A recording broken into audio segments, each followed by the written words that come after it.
All right, welcome everybody to the review class here. We're wrapping up the national section of the review. We're going to be working on Chapter 16, the real estate appraisal, and then we'll get talking about the closing of the transaction, 17, and then we'll talk a little bit about property management and environmental issues here towards the end. So just want to make sure that we get through some of the prorations because that's going to be important too. I may switch that around. But anyways, let's get into real estate appraisal. All right, so I'm on Chapter 16, which is going to be page 289, 290 actually is where it begins. And in this section, appraisal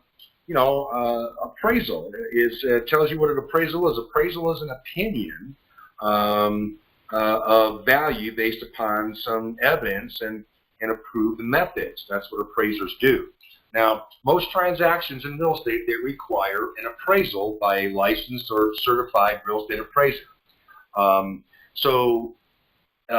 real estate professionals, we must be aware of the fundamental principles of valuation and have knowledge of that process so we can recognize a questionable appraisal.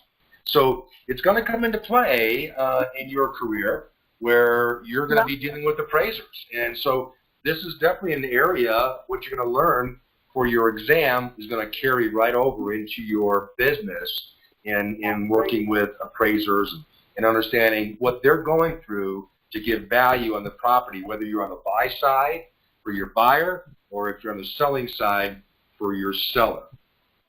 So it's pretty important stuff to know. Can you speak up just a little bit louder? What's that? Can you speak up just a little bit? Can you speak up just a little bit louder, please? Sure. Thank you. Okay, is that a little better? Is that a little better now? That's perfect. Yes, sir. Thank you. Terrific. Okay.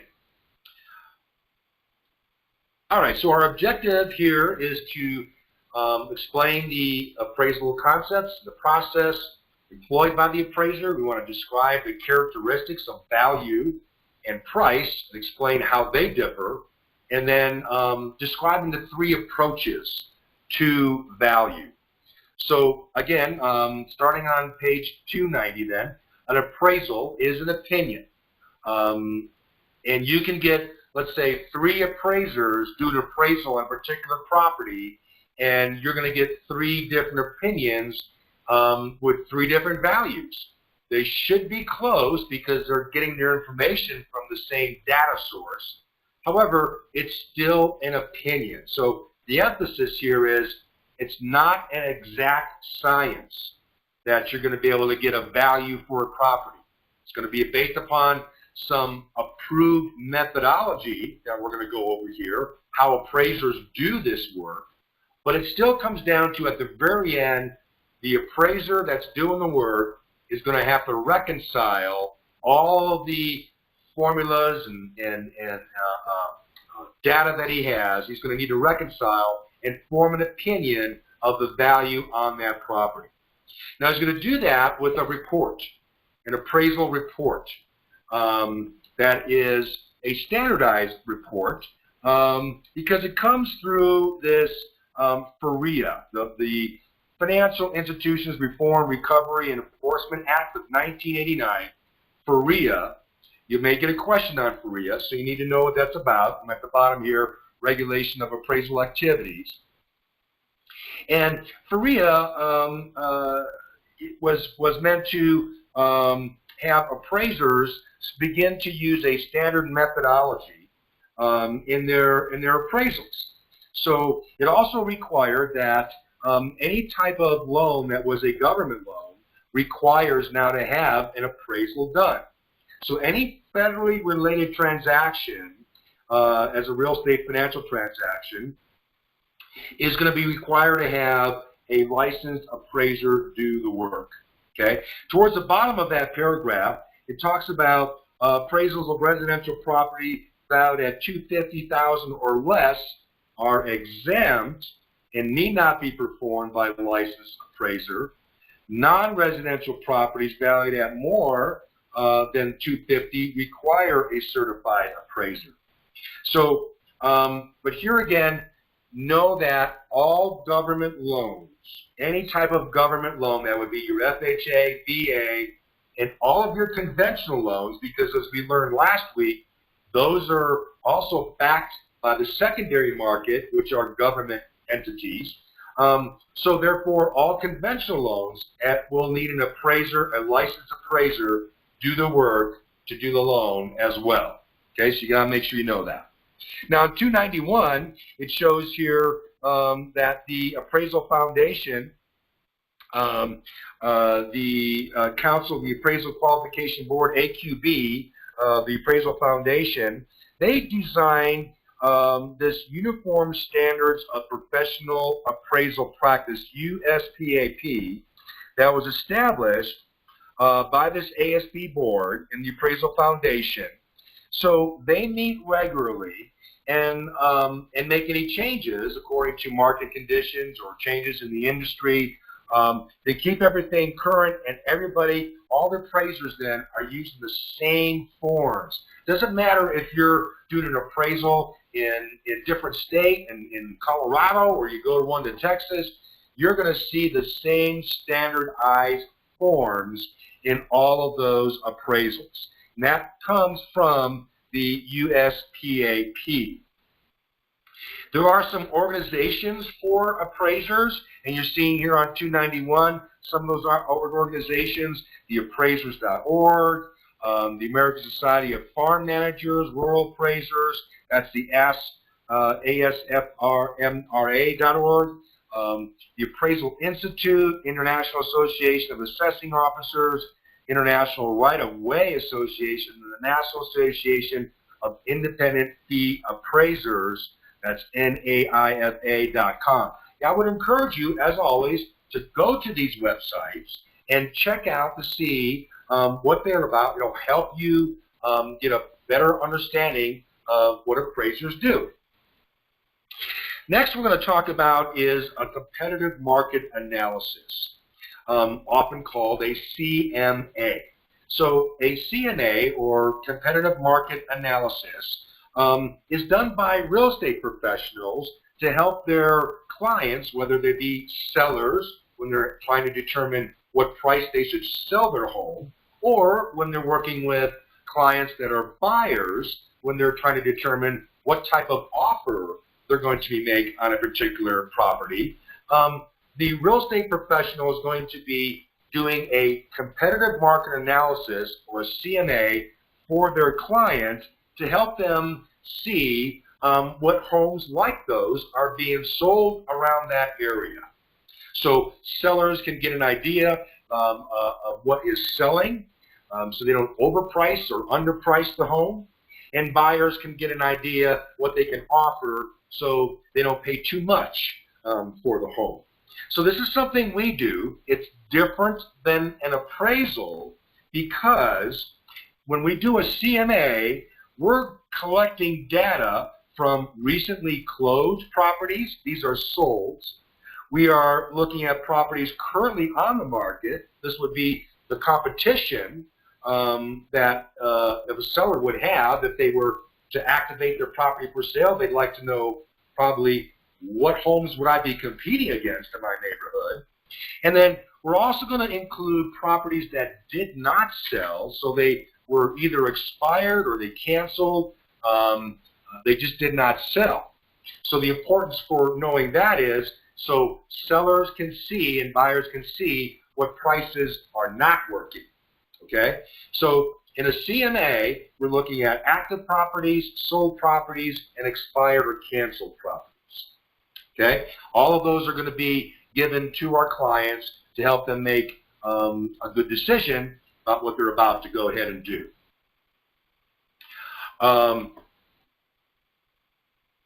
Okay, some organizations there. Again, it is not an appraisal. It should not be used to determine value, like a bank should be using it to determine value of a property. It's just there as a guide for our clients to be able to make prudent moves in their real estate transactions. Now, next thing we're going to talk about is something called the broker price opinion, BPO, on page 292. This is usually less extensive than a CMA. Again, it is not an appraisal, and it cannot be used if it involves a federally related transaction that requires an appraisal, or if the transaction occurs in the state that requires one. So what is a BPO? What was the purpose of this thing? Well, the broker price opinions were designed to help banks during the Great Recession. It was very predominant during that time. To help them determine what value of the property was at. You know, we had this horrible market where the property values were dropping exponentially every month. You know, it would change. So banks, they would reach out to the real estate community, and they would engage real estate professionals to do this broker price opinion for them. Essentially, it's kind of like a mini CMA, where they would just provide some data to the banks, what was selling, what was closing, what wasn't selling, so they can get an idea of what their exposure in the marketplace, according to what was happening around them with the properties that they had invested in. Again, it's not an appraisal, cannot be used for an appraisal, essentially we would get the order, go look at 123 Main Street. You know, we would drive by the property. I've done a few of these. You drive by the property, then you go back to your office. You figure out what's selling around there, what's for sale around there. You put it in a report for the banks, shoot it up there to them, and then they would compensate you, you know, for doing that, maybe $100 or something. And this was quite prevalent going on during the recession because, as I mentioned, property values were declining at such a rate that banks needed to, you know, at least quarterly, if not monthly even, figure out what was going on with the investment that they had there in that property. Now, next thing I'm going to talk about is the appraisal process, and you will be getting questions on the exam about this appraisal process. All right. So there is this is part of that standard methodology that we're going to be reviewing here now that all appraisers do. They don't deviate from this. These are the processes that they go through in determining value for a particular property. So first thing they're going to do is identify the problem. Okay, identify the real estate and the real property interest being appraised. That would be identifying the problem. The next thing they're going to do is to determine the scope of work that is going to be done on that property. Then they're going to gather and record and verify the data. So that would be like sold properties in the area. They're going to analyze this data, and then they'll form an opinion of the land value. Now, I want to make sure you see that. They're making an opinion of the land, not the improvement in the land, just the land. So what happens here is one of the methods is to back out the house, look at the land, and see what value the land has, and then we can add back in the improvement or the structure of the building. Okay? So we'll form an opinion of the land value. Then we'll form opinions of value using 3 different approaches. We'll be talking about those 3 different approaches here. And then we'll be reconciling the values of those approaches. And then the last thing we'll do is we will put a report together of the final opinion of the value of that property. So, as you can see, it's a pretty extensive process that an appraiser goes through to find the value of a property. Okay? So, if you look on page 293, you're seeing figure 16.1 that explains this appraisal process that I just outlined. Can you hear me, Mr. Jones? I can. Oh, okay. One of the questions I had on the appraisal process is that was you said that they evaluate the land. Is that what you're saying? Yes. So one of the things they would do, a process could be to let's take a look at the land by itself, see what the value of that is, and then we're going to take a look at what the value of the improvement on that land is. That's one of the methods that I'm going to be reviewing here with you. Okay. Okay. Okay. So, if you look in the bottom of 293, you're seeing the what states the Uniform Residential Appraisal Report. Also, it's the URAR. This is the report that the appraiser is going to use to submit to the bank, to submit to the seller or the buyer, whomever is going to be doing that appraisal. So, I want you to take a look at page 294, 295 through, let's see, it ends up on 299. So, but the first two pages on 294 and 295 is really the kind of meat and potato of this appraisal report. If you look on the first page on 294, that's outlining all the specifics about the property, right? So it's letting us know the address, it's letting us know the legal description of the property, the type of property there. If there's a contract, it's letting us know what the date of that contract and the terms of that contract are. And then for the neighborhood, there's a neighborhood section there that shows neighborhood characteristics. There's a section for the site. When I say site, that would be showing for zoning, what kind of utilities are in there. Is it in a flood zone? There's a little box for FEMA to let us know if it's in a flood zone, for instance. And then there's a section for improvements.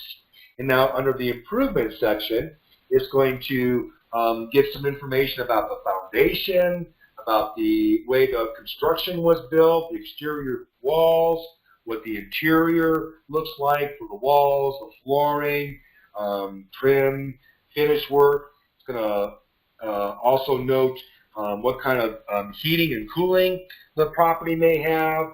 And then on the next page, you're seeing on 295, then once it has all the basics of the subject property, okay, the property that they're doing the appraisal for, then you're seeing they're going to find some comparable properties to compare with to see, to help us determine the value of the subject property.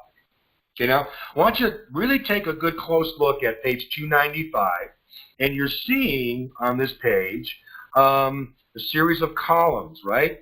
You've got a column for the features, you've got a column for the subject, and then now comparable sale 1, 2, and 3. Those are a little bit wider columns, because what we're going to be doing is, with our comparable properties, we're going to be adding and subtracting certain values of the features of those comparable properties to make it more like my subject property. So I'm going to give you a rule here that you should never forget. You always adjust your comparables to your subject. You never adjust the price of your subject to your comparable. So let me say it again. You always adjust your comparables to the subject. You never adjust the price of the subject to make it more like your comparable. Okay? So I want to take you through what that kind of looks like here.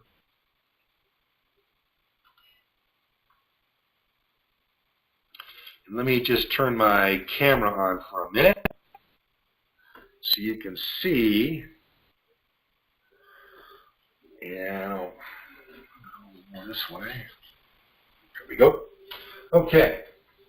So I'm going to be drawing out here, and I'm going to show you how you make these adjustments. All right, on your appraisal report,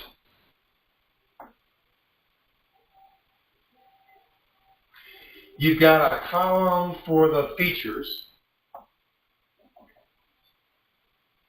Okay, so that'll show how many bedrooms, how many baths, and maybe the the square footage,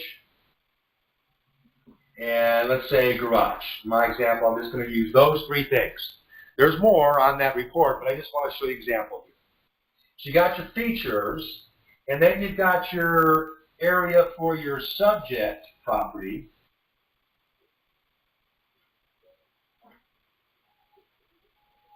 Okay. And then you've got your comparables. 1, 2, and 3. Okay? Now, as I show you this here on the screen, let's say your subject property, and if you can't see the screen, do this, pencil in on that page of 295, pencil in, let's say our subject property is a 3-bedroom. And our subject property has 2 baths. Okay. Let's say it has 2,000 square feet. 3 bedrooms, 2,000 square feet. 3 bedrooms, 2 baths, 2,000 square feet. And let's say it has a 2-car garage. No, take that back. Let's say it has a 1-car garage. Okay, 1-car garage. Okay. So 1-car garage. All right. So now let's go over to our first comparable property. And our comparable property, let's say, has 4 bedrooms. This one has 4 bedrooms. So we're going to put 4 in here. And then it also has 2 baths. So we'll put 2 there. Let's say the square footage is 1,700 square feet. And let's say it has a 2-car garage. So, what I need to do now is I need to make adjustments on this comparable property to make it more like my subject property. How am I going to be doing that? Okay, so if I've got my subject property is a 3-bedroom and my comparable is a 4-bedroom, I have to make my comparable like my subject, so it has too many bedrooms. So I got to figure out what is the value of 1 bedroom. Well, let's say, for argument's sake, the value of 1 bedroom is $10,000. Okay? So what I'm going to do here is I'm going to put minus, next to the 4 on my comparable, I'm going to be putting minus $10,000. Minus 10. Okay? Minus 10,000. Minus 10,000. Okay, so now what I've done is I've taken a bedroom off and I've made my comparable look like a 3-bedroom, just like my subject, which is a 3-bedroom. Okay? Since my comparable has 2 baths and my subject has 2 baths, I'm going to leave that alone because it's the exact same thing. Okay. My square footage of the subject property is 2,000. My comparable is 1,700. So that means there's less square footage. I need to get more square footage in there to make it like my subject. So let's say we figure out that properties in this area are roughly going for $100 a square foot. I'm trying to use some round numbers here, folks. So if they're going for $100 a square foot, okay, so then I'm 300 square foot less, right? 300 square foot less. Right. So that means I'm going to need to make an adjustment. Let's see here. 300 square feet times $100 per square foot. That's a $30,000 adjustment. So that means I'm going to have to add 30,000 in here for that adjustment. Wait a minute. You 30,000 because it's $100 per square footage. Right, $100 per square foot, and we're 300 square feet less than my subject property. Right. Okay. So you're multiplying $100 times 300. Correct. Okay. Okay, I follow. Okay, and my subject property has 1-car garage where my comparable has a 2-car garage. So I need to now take away a garage on my comparable to make it like my subject. Let's say a garage, 1-car garage stall is a $5,000 adjustment. So then I'm going to be doing a minus 5,000 on that adjustment. Okay? Let's say the sales price of my comparable property is $300,000. It's sold for $300,000. Okay. Now I have to take my adjustments off of that sales price. So let's see. Let's balance this out a little bit. I needed to take $10,000 off for the 4th bedroom, and I needed to take $5,000 off for the 2nd-car garage. That's $15,000 that I needed to take off, but I was adding $30,000 because of the square footage. So that gives me a net of $15,000 that I need to still add into the sales price. Okay? So $15,000 is the net here for adjustments. So I'm going to add $15,000 to the $300,000, making the adjusted value of this property $315,000 for the comparable. With me so far? Yep. Okay, terrific. Okay, I think I got to the 15,000, the 1 bedroom, the 1-car garage, 5,000, 15,000 net adjustment, and then you had the 100 times. Okay, yeah. Okay. Right. All right. So let's go quickly to the next one.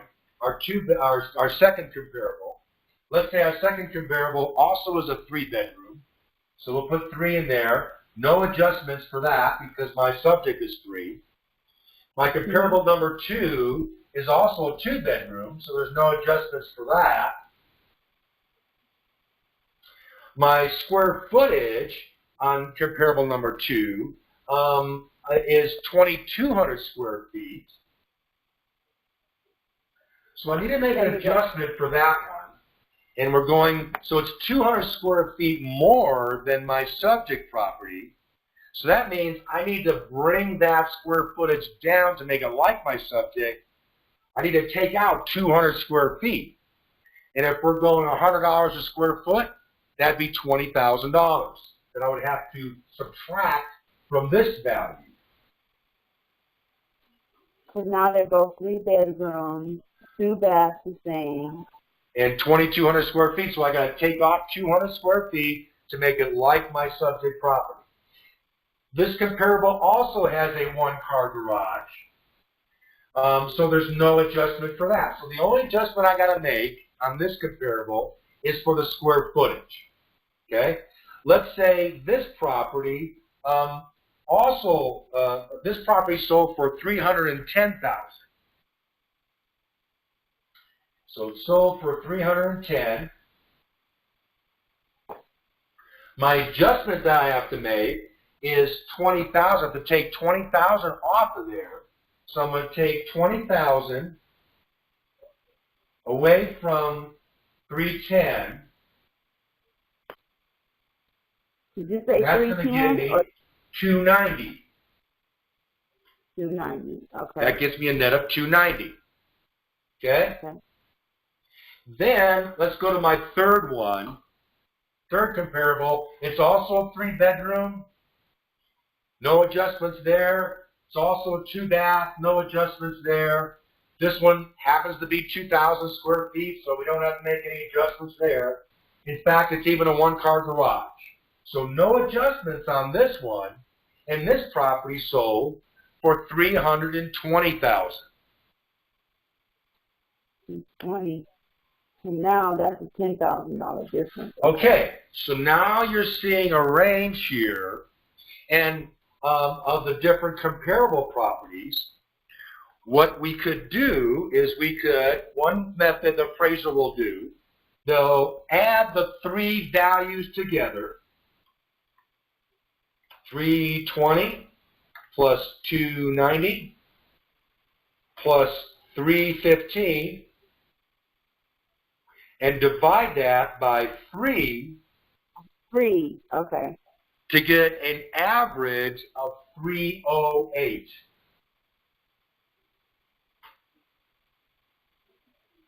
So it could be the subject property in this scenario could have, on this method, a value of 308. In comparison to all 3. Okay. Right. Yeah. Right. So this is just one method that an appraiser may do. We're going to talk about some other methods as well. I just wanted to show you this so you can see, and truthfully, the comparables I'm using, I use pretty wide range ones so you can see the differences. An appraiser should be getting properties as close as possible to the subject that he can, so he's not making these big, huge adjustments like this.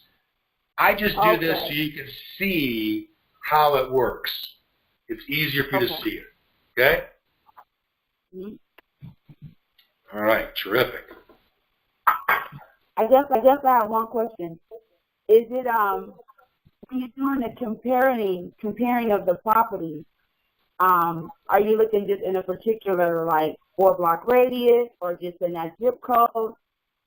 You know. Yes, great question. Great question. So yes, you're going to want to look at properties close in proximity to your subject. You're first going to look in the neighborhood that the subject property is. If you can't find anything there, then you may need to go outside of the neighborhood, but you want to try to stay within about a half-mile radius of your subject property. Okay. Okay.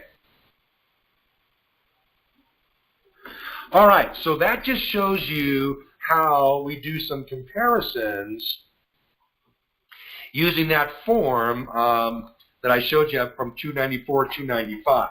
And then on 296, anything additional that the appraiser may want to add in there, his reasoning for using certain comparables, maybe they had some challenges in finding comparables, maybe some comments about the neighborhood, could be comments about a view maybe. Anything additional would be outlined in that blank space up on top, and then they would go ahead and reconcile that thing with an opinion of the value towards the bottom of that report. The next couple pages are pretty standard verbiage that you would see in all appraisal reports, and then on the last page of that report, page 299, it shows the appraiser's information, their license number, and if they were being supervised by another appraiser, that information would be there too as well. Okay? So that's a standardized appraisal report that I just went over for you. Now let's talk about value. You know, we're discussing value here, and what is value? So now on page 300, we'll be discussing what value is. And here's another acronym for us. It's called DUST. You will be tested on this. Make sure you get this down. So the value DUST helps you remember the characteristics of value. And that is demand, the need or desire for possession of ownership, backed by financial means to satisfy that need. So the demand is there. That affects value. Utility. That means the property's usefulness for its intended purpose. Are we using this property the way it was built to be used, or is it being used for something else? The other thing is scarcity. What's the supply of properties like this out there? And there's always going to be a finite supply. It's just that, what's the degree of that going to be? And then transferability. You know, the ease from which we can transfer ownership rights, they're transferred from one person to another, will affect the value too as well. You know, if you had a property that had some title issues to it, and it was going to take some time to work out those title issues, whatever they may be, well, that could hinder the sale of that property because you can't transfer the title to it. Therefore, it could affect the value of that property until that title issues were resolved. Okay? So Okay.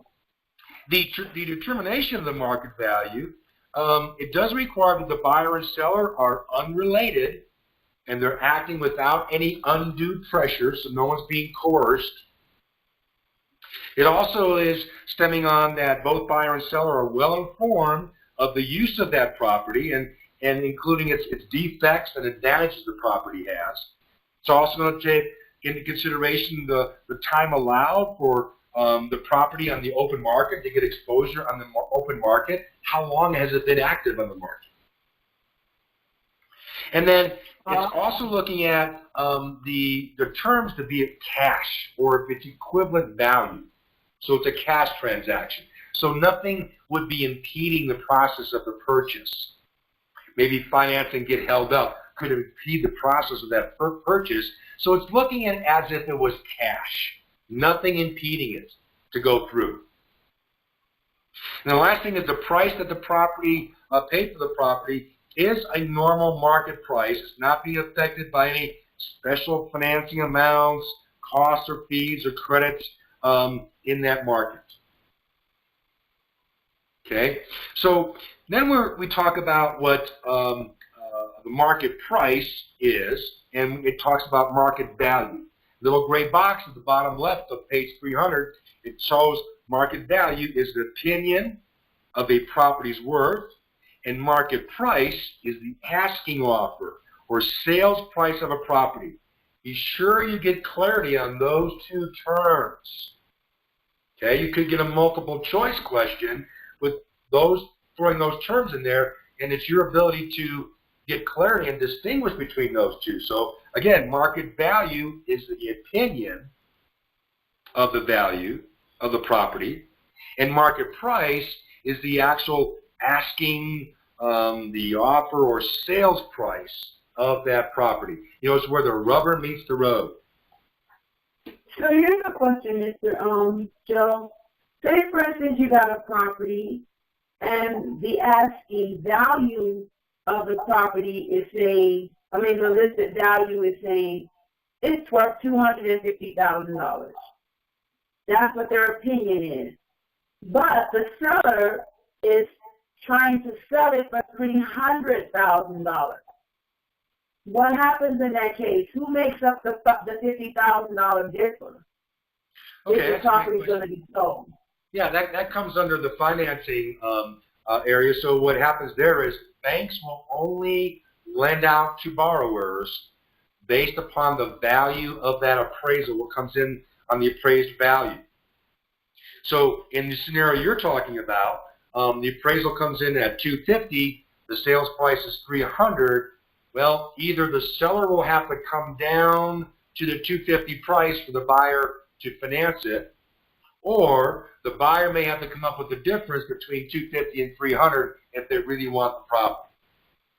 The third option is, in that scenario, is both parties just walk away because they couldn't come to an agreement to the terms. Okay. Okay? Mm-hmm. Okay. So again, market value, market price. Be sure you can distinguish those two. All right, now let's talk about on 301 the basic principles of value. So it shows you here now on anticipation. So, you know, value is created by the expectation of certain events will occur or will not occur. It's the anticipation of this fact. For instance, rumors circulating of a major employer coming into an area could stem some anticipation for people wanting to move into that area, and more buyers coming in means property values could go up. Okay, because of higher employment going in that area. Well, let me ask you this: what would happen if tomorrow we woke up and frontline news in the Gazette was Fort Carson will be closing its doors in the next 90 days? What do you think would happen to the value of property in Colorado Springs? Oh, it's going to go down because the demand is not strong anymore. Yeah. You know, we rely heavily on the military profile to purchase and sell properties in our area because we have all the military installations we have here. So if Fort Carson went away, that demand would go away, and that would affect the property value. So the anticipation of that you'd see a big, huge sell-off. People trying to sell get their money out before the properties went down. They couldn't sell it. That anticipation would affect the value. So change is another big principle of value. Change would be, real estate is always subject to natural phenomena like tornadoes, fires, how about floods? We went through that in our area here too as well. We had the fires here. We had the Cayman fire, Black Forest fire, and it changed the values in there a little bit. It was interesting to see, when it was going on, and like for instance when Mountain Shadows was totally decimated and Black Forest was decimated with the fires that we had here. It was interesting. The question was, what's the value of the property? Will people want to buy in there after the fire? Well, the answer we found out was yes. They would. In fact, what happened in Mountain Shadow neighborhood and in Black Forest was the properties that were destroyed there and then owners rebuilt those properties.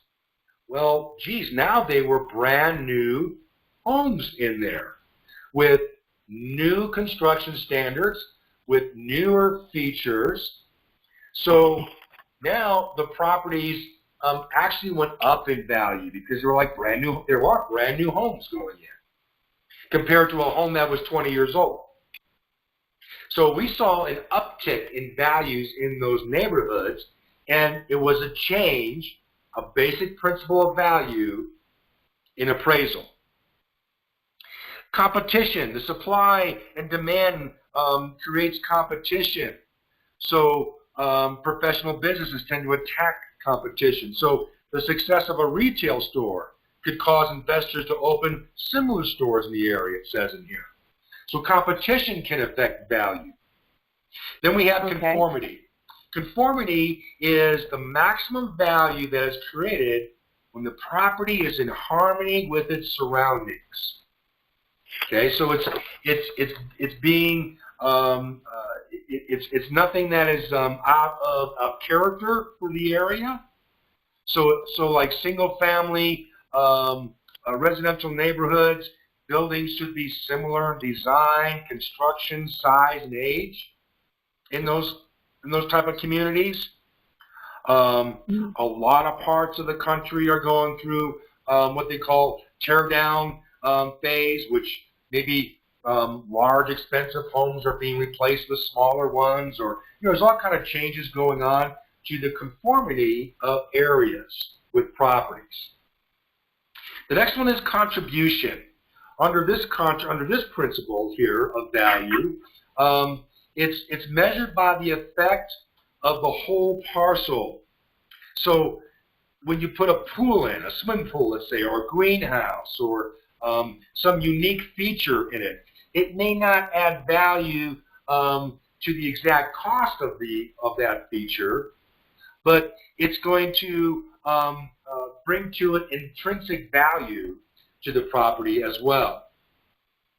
So like an updated kitchen is going to be worth more than an outdated kitchen. Okay? You may not get dollar for dollar value in certain things, but you're going to get an uptick in your value because of it, compared to an outdated kitchen, let's say. And by the way, a little side note, the biggest areas in a property that affect value is the kitchen and the bathrooms. After that comes the master bedroom. But kitchen and bathrooms are the things that will mostly affect any kind of remodeling or updating in kitchen and bathrooms is going to immediately affect that property and bring it up in value. Okay. The next thing on here is the highest and best use. So that means is the property being used for what its intent was for. So the use must be physical possible, legally permitted, economically financially feasible, and most profitable maximum for its production, to be productive. The last thing we're looking at is an increasing and diminishing returns. So this, under this value here, we learn about the law of increasing returns and the law of diminishing returns. So what is that all about? So when you spend money on the improvements of the property, it's going to produce an increase in value. So you're going to get, that's where the law of increasing returns apply. You do a certain amount of improvements, like for instance, if you purchase a property and it has an unfinished basement, and then you go ahead, maybe a year later, you go ahead and finish that basement off, well, that's going to give you an increase in value, so that applies. So the law of increasing returns applies. You put an investment into your property to finish off the basement, and you've got a higher value. You increased your return on your investment. Whereas the law of diminishing returns is when you begin to improve your property to an extent that you're actually over-improving for the property, for that area. You know, I've been to a couple of properties like this where I remember distinctly going into one neighborhood. It was down in the south part of Colorado Springs, and it was an older neighborhood. Probably homes in that neighborhood were about 30, 40 years old. It was a nice little two-story, a brick house, and I go walk in the front door, and I was just totally blown away. Oh my gosh!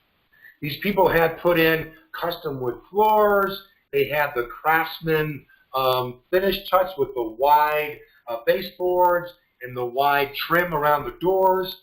They had installed wood wall paneling. They installed granite in the kitchen. I mean, this was so, they put so much into it, and they were the original owners. They had been in the property 35 years. So for them, instead of moving, you know, generally people move about 7 to 10, between 5 to 10 years. For them, instead of doing that, they just did more improvements to make their home more comfortable for themselves. Well, it was great. However, they made so many improvements, they would never get the value of what they put into that home because of the neighborhood. You know, if I could have taken that home and moved it up like the Broadmoor area, boy, they would get everything they put into that property. But since it was in the south area, they did so many improvements, they just weren't going to get all their value that they made in that property. It certainly would help them sell quicker, but they're not going to get the dollar for dollar what they put into it. And they knew that. And I looked in there, I said, wow, you guys did a great job of making improvements. The first thing they told me is, yeah, we did, and I know we overdid it, and we don't expect to get everything out of it. So they knew that going in. Okay? Wow. So that's what we call, they became a victim of the law of diminishing returns. So even though they put more money into the property, they weren't getting a higher value anymore. They just overdone it. Yeah. Okay? Yeah. Mm-hmm. I see that. Yeah. Okay. Now, next one is plottage. This principle here, plottage, is when we have a consolidation of adjacent lots into one larger one. Okay? That produces a greater value. So when you have this, you'll have like, 3 lots that we're going to combine into one big lot. 3 individual lots will be less in value, but we combine them. Now we have a nice big lot. We can even get more than what 3 individual times 3 would even get, you know? So if we consolidate, we can get more out of that. Now the process, which is going to be tested on, you could get this could be a test question. So on page 302, I want you to highlight the term assemblage. Assemblage. So when we merge 2 separately owned lots under one owner, that is known as assemblage. Plottage is the amount that the value of the combined properties is increased by this successful assemblage. So get clarity on those two terms and how they work. Highlight that at the bottom of that paragraph where it says plottage there. Plottage is the amount that. Okay. Then the next concept is regression and progression. So, in generally, better quality properties, right, are adversely affected by the presence of lesser quality properties. That's regression. In contrast, neighborhoods. So let's say you were, you had the most expensive home on the block.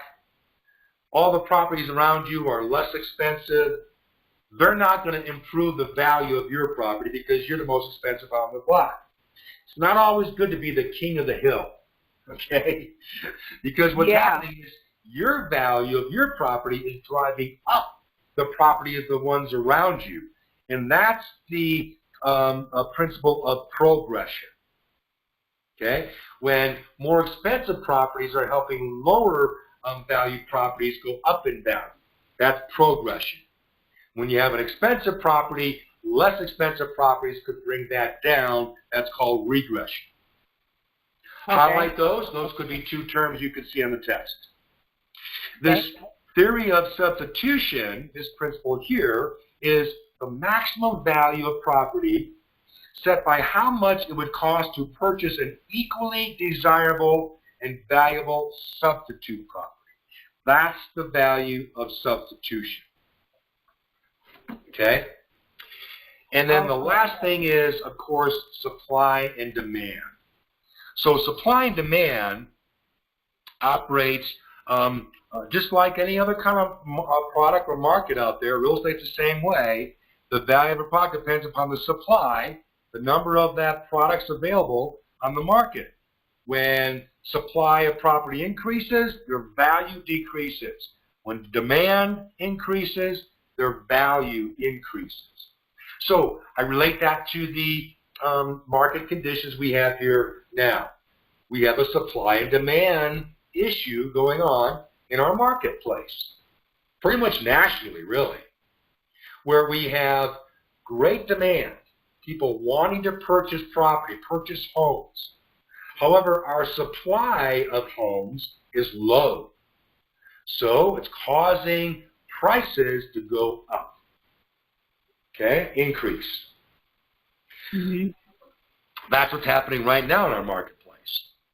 Just to give you an idea, a stable market is when there is a 6-month supply, 6 months of a particular price range. Right now, under 300,000, there's probably about a month, and under 200, less than a month supply. That means under 300, between 200 and 300, inside of a month, if nobody were to list a property for a month's time, after that month is over, there would be no more homes to buy anymore. Wow. That's what that means. That's what a supply means. So a stable market where there's a 6-month supply, it would take 6 months to exhaust the inventory of homes according to the demand of buyers that we have out there. That'd be more of a stable market. But we are now what's called a seller's market because there's not enough homes for sale for the demand of buyers, causing prices of properties to increase. Yeah. Okay, now on page 303, we're going to talk about the 3 approaches to value. Now, I already went over one of them, which is the sales comparison approach. But let's kind of just review it a little bit to make sure we didn't miss anything. Okay. So the sales comparison approach, also known as the market data approach, we're going to be looking at recently sold comparable properties. Now, right there, I want to distinguish the difference between the CMA that I talked about earlier and this appraisal. You see, the CMA, we included active properties and properties that canceled or expired in addition to the ones that sold. An appraiser is only looking at the ones that are sold. They're not looking at the ones that are active. They're not looking at the ones that expired or canceled. They're only focused on the ones that sold in an appraisal report. Okay? Okay. So, I showed you how we do the adjustments on there on the sales price. But let's look at some other things that could be adjusted. Because I just did a few things on the adjustments.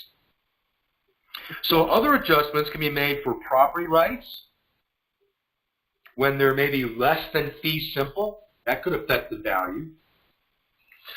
Financing concessions is actually a biggie. So financing concessions, that's when the seller may opt to contribute to the buyer's closing costs. Maybe in order to sell the property, the seller had to pay $10,000 worth of the buyer's closing costs to sell it. Well, that's going to be could be an adjustment. If I had my comparable was a $10,000 concession, but my subject, I may need to now make an adjustment because of that concession for my subject property, that it took that much to sell. The condition of the sale. Go ahead.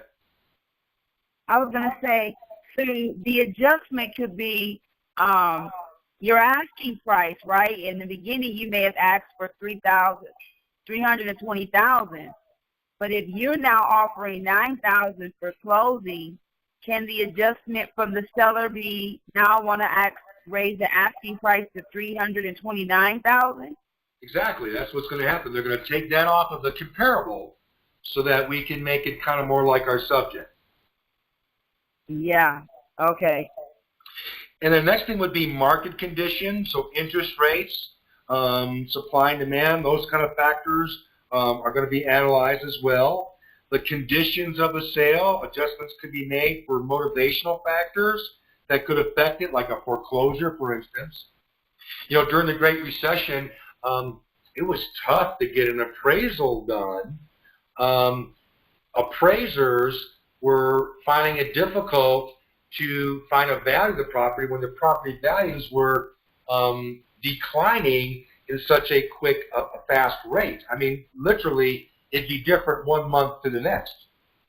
So, so they started to use terms to show in the appraisal to reflect that. Like you would have, the appraiser would make a notation that the neighborhood was declining in value.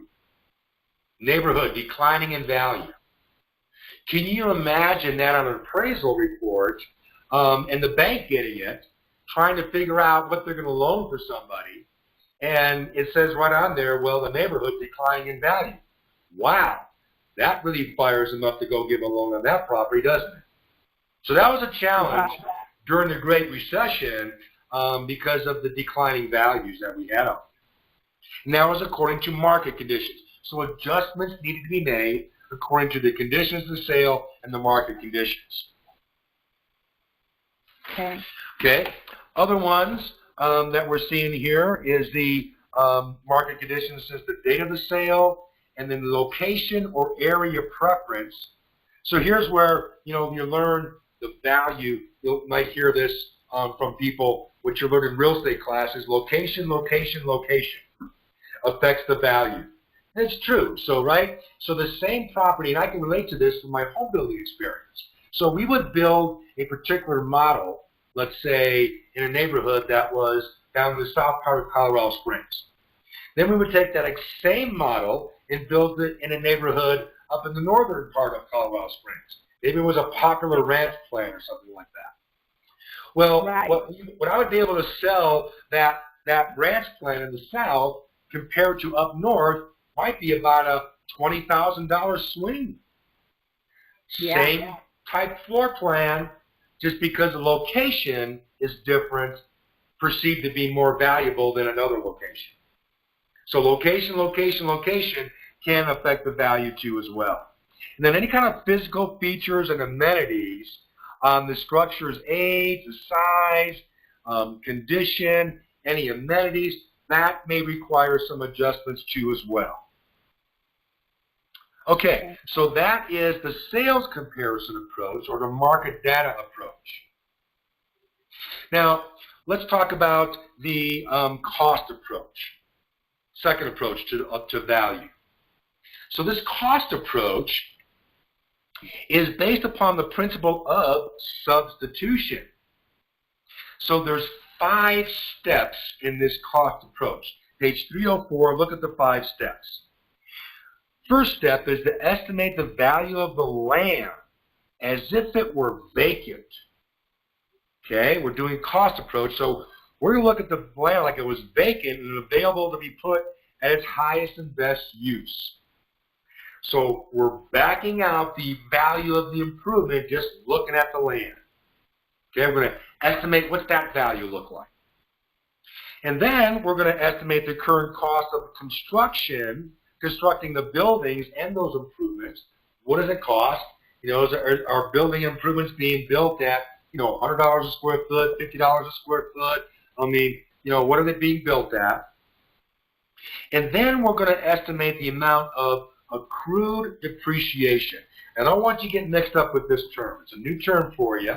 Let's figure out what this means. Accrued depreciation. That is loss in value over time.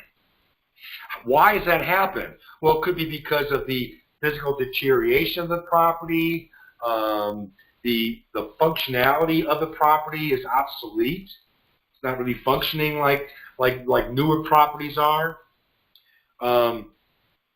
Functional obsolescence would be a good example of that. Would be, you know, in our area we have a lot of properties and homes that were built in the 19th century, right? In those homes, these are old, right, the ones you see downtown maybe, or certain older areas of the west side, old Victorian type homes, we call them. Well, those properties, on its face, you know, they had big, huge living rooms, small family areas.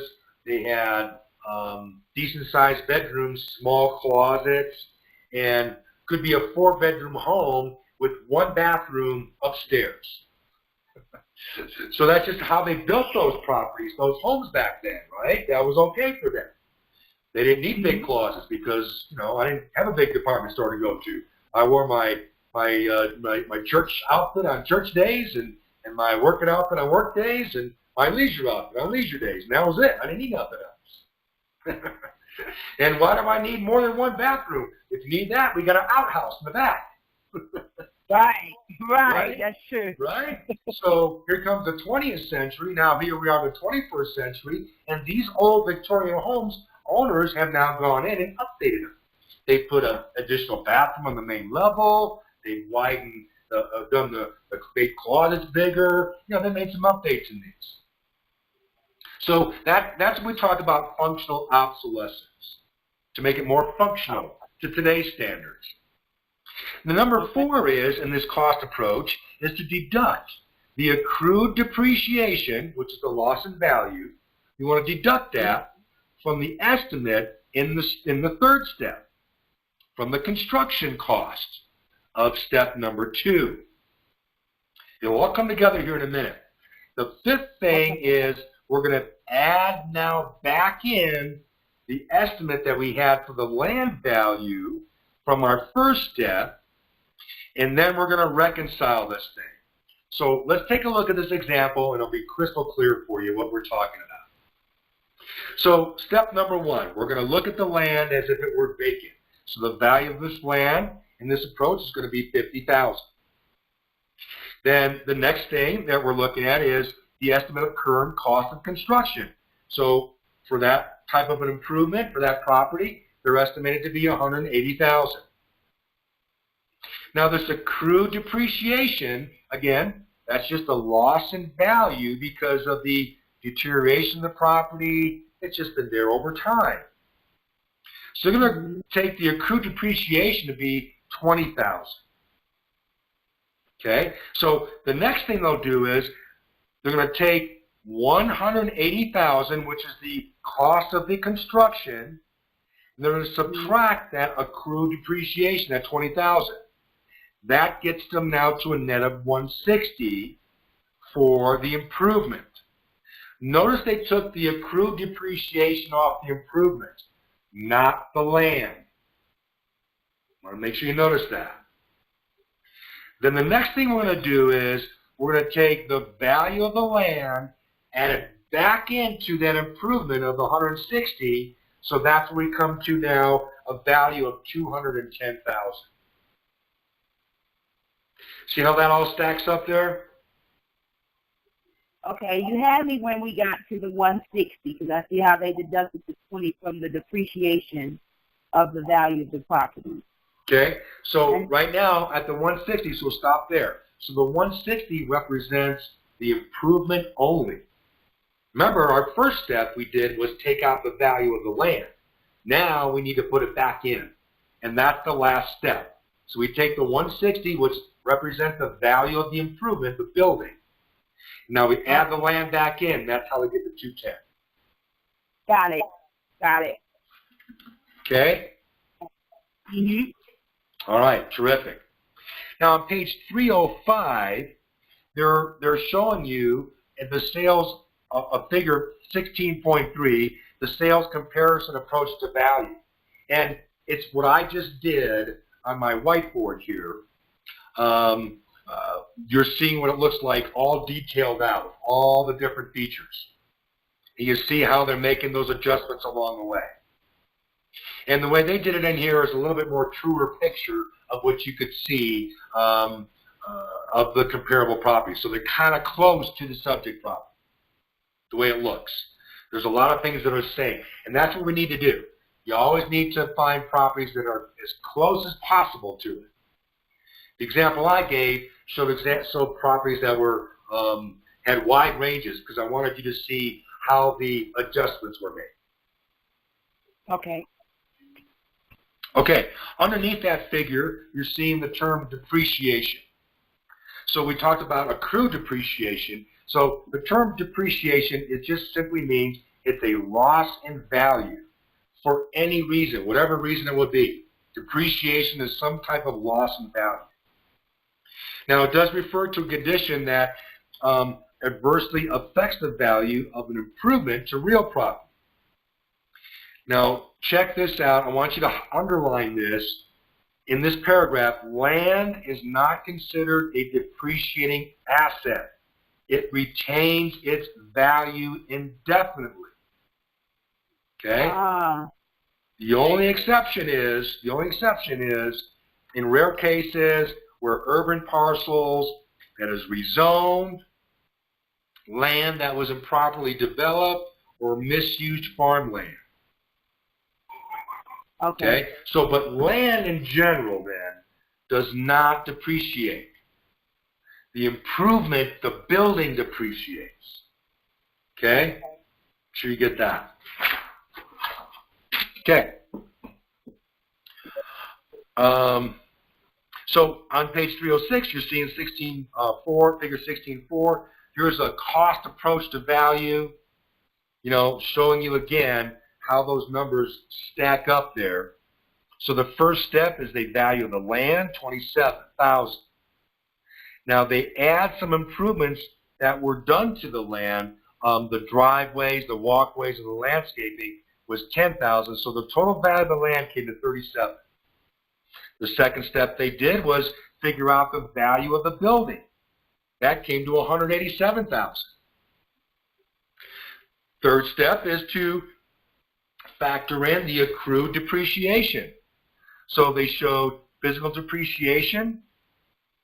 Some of it was curable. In other words, you can fix some of these things. That's what curable means. You can fix some of them.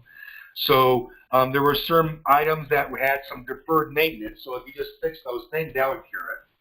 There were some, like painting, for instance. There were some things that you just couldn't do nothing about. That was the structural deterioration. So maybe this was an older property, and over time, it just began to deteriorate, and there's nothing you could do about that. Okay. So when they looked at that, they came to $4,000 for the painting, and then $97.50 for the deterioration section. So the total depreciation came to $13,750. Okay. So now we take the building, which is, we came out to $187,500, and we take out the $13,750, we get a depreciated value of the building at $173,750. Right. And then now we add back in the land at $37,000, and that's how we get to $210,750. Because the land never depreciates. Okay. Land never depreciates. Okay? So you can see how that math works and how that stacks up now. Mm-hmm. Okay, terrific. So, all right, let's look at some more terminologies here for us. Some definitions you got to know. So I would flashcard these so you know them. Physical deterioration, so these are things that need repair. Painting, some type of defect if the roof needs to be worked on. That's physical deterioration. Functional obsolescence, I gave you an example of that. It's like outmoded floor plans or designs I just can't do nothing about, so that's a functional obsolescence. External obsolescence is caused by negative factors like the environmental, social, or economic forces. So something externally, it's not about the subject property, but external factors are weighing in on this, economic forces maybe, environmental forces. It's always, here's the thing, underlying this one, under external obsolescence, it's always incurable. Nothing you can do that about it. Can't do nothing about when interest rates go up sky high. All of a sudden, no one can afford the properties anymore. Nothing you can do about it. Okay?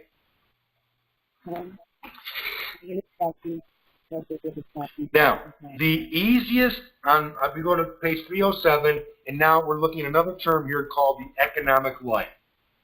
Okay?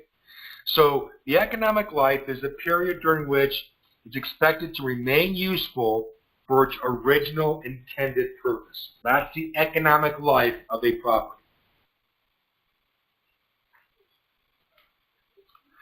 And it gives an example in there about that. You can go ahead and read it. It's pretty straightforward. Okay. All right, third approach we're going to talk about in these three approaches to value. We talked about the sales comparison, the cost approach. Now we're talking about the income approach. Okay. The income approach is done for income-producing properties. Okay, like apartment buildings, fourplexes, duplexes, things of that nature. Okay, maybe some retail could be in there too for the income approach. So under the income approach, here's another acronym for you. Okay, the acronym is GIVEN. All right, these are the items that the income approach is based upon. So it's based upon the gross income, the vacancy, the expenses, and the net operating income. Okay, so that acronym will help you recall what is under the income approach and how we determine this. Yeah. Okay, so first one. So we're going to estimate the property's annual potential gross income. What is the gross income this property can produce? So the rental income, based upon your market studies, will let you know what properties are renting for, like that property. What are the current rental rates in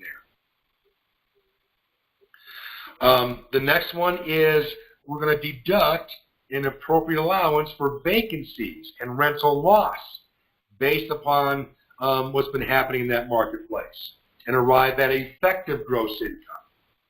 So you got your gross income minus vacancies is effective gross income. Then we're going to deduct the annual operating expenses. That means expenses that occur over the year. We're going to deduct that from this effective gross income so we can arrive at our net operating income, NOI. It's important for you to understand this right here, how we get to the NOI.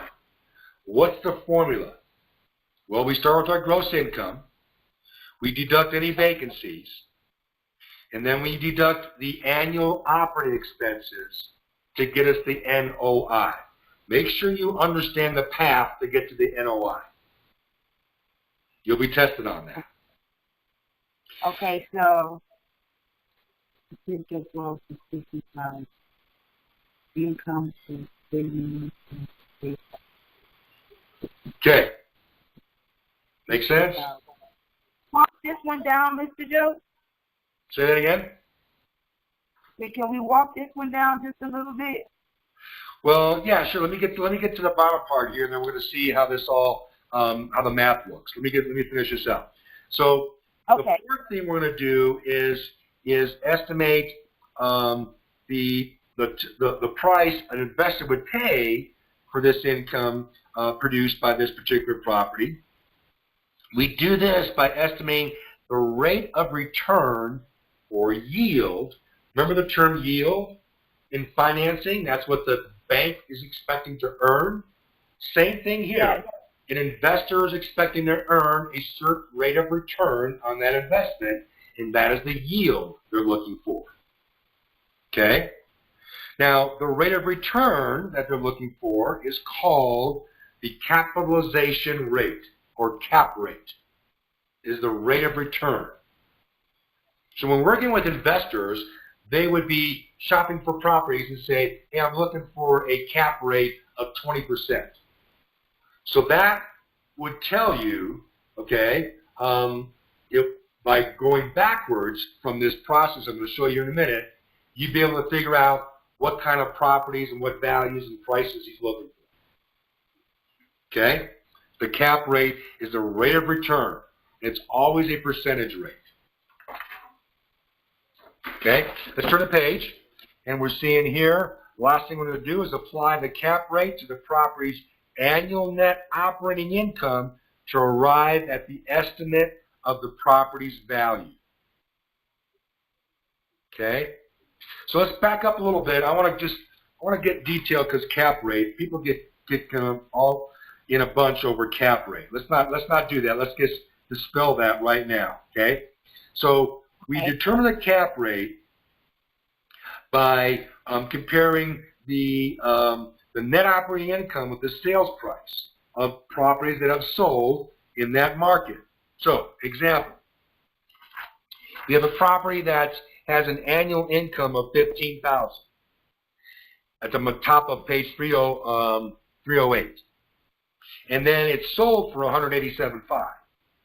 So the cap rate is $15,000 divided by $187,500 gets us 8%. So it's a cap rate of 8%. Now, if we do the same exercise, other comparable properties, and they yield the same rate, we could make a conclusion that 8% is the rate an appraiser should apply to the subject property to get the value. Okay? Yes.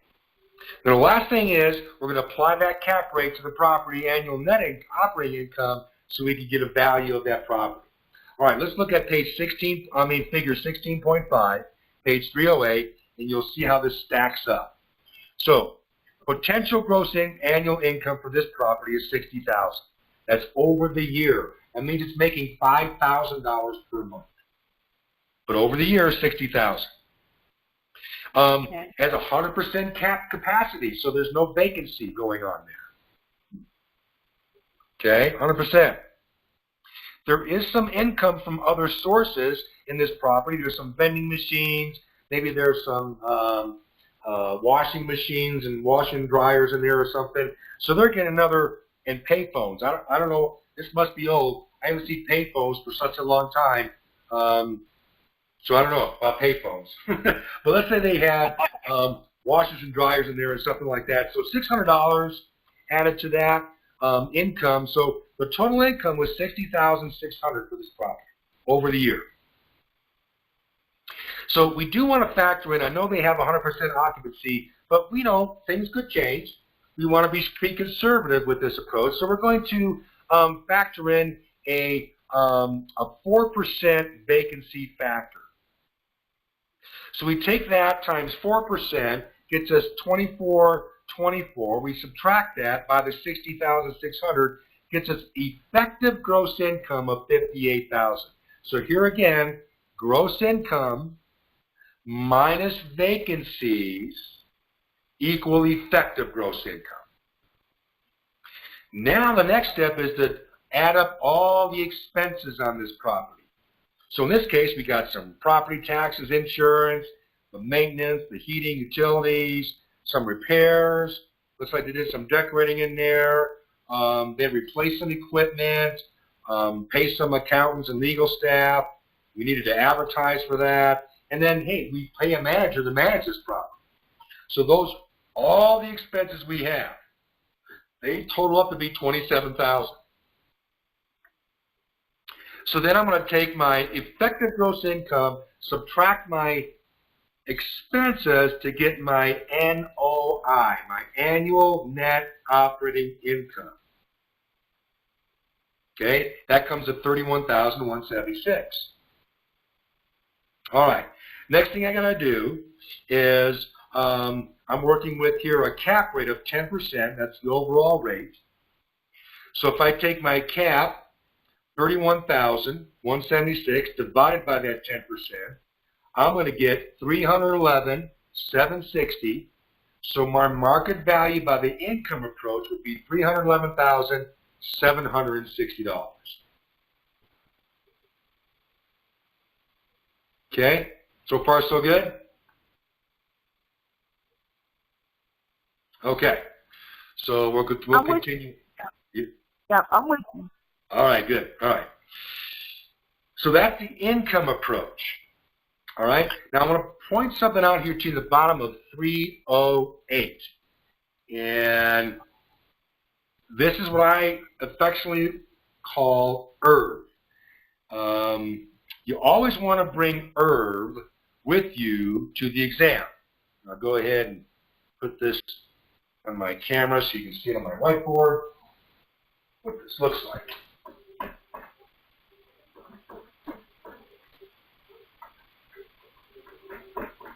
Okay, this is a formula that's going to help you get at least questions correct. Guaranteed. Just got to understand how this formula works, okay? So it's IRV. I over R V. You need to bring this formula, IRV, with you to the exam. Here's how it works.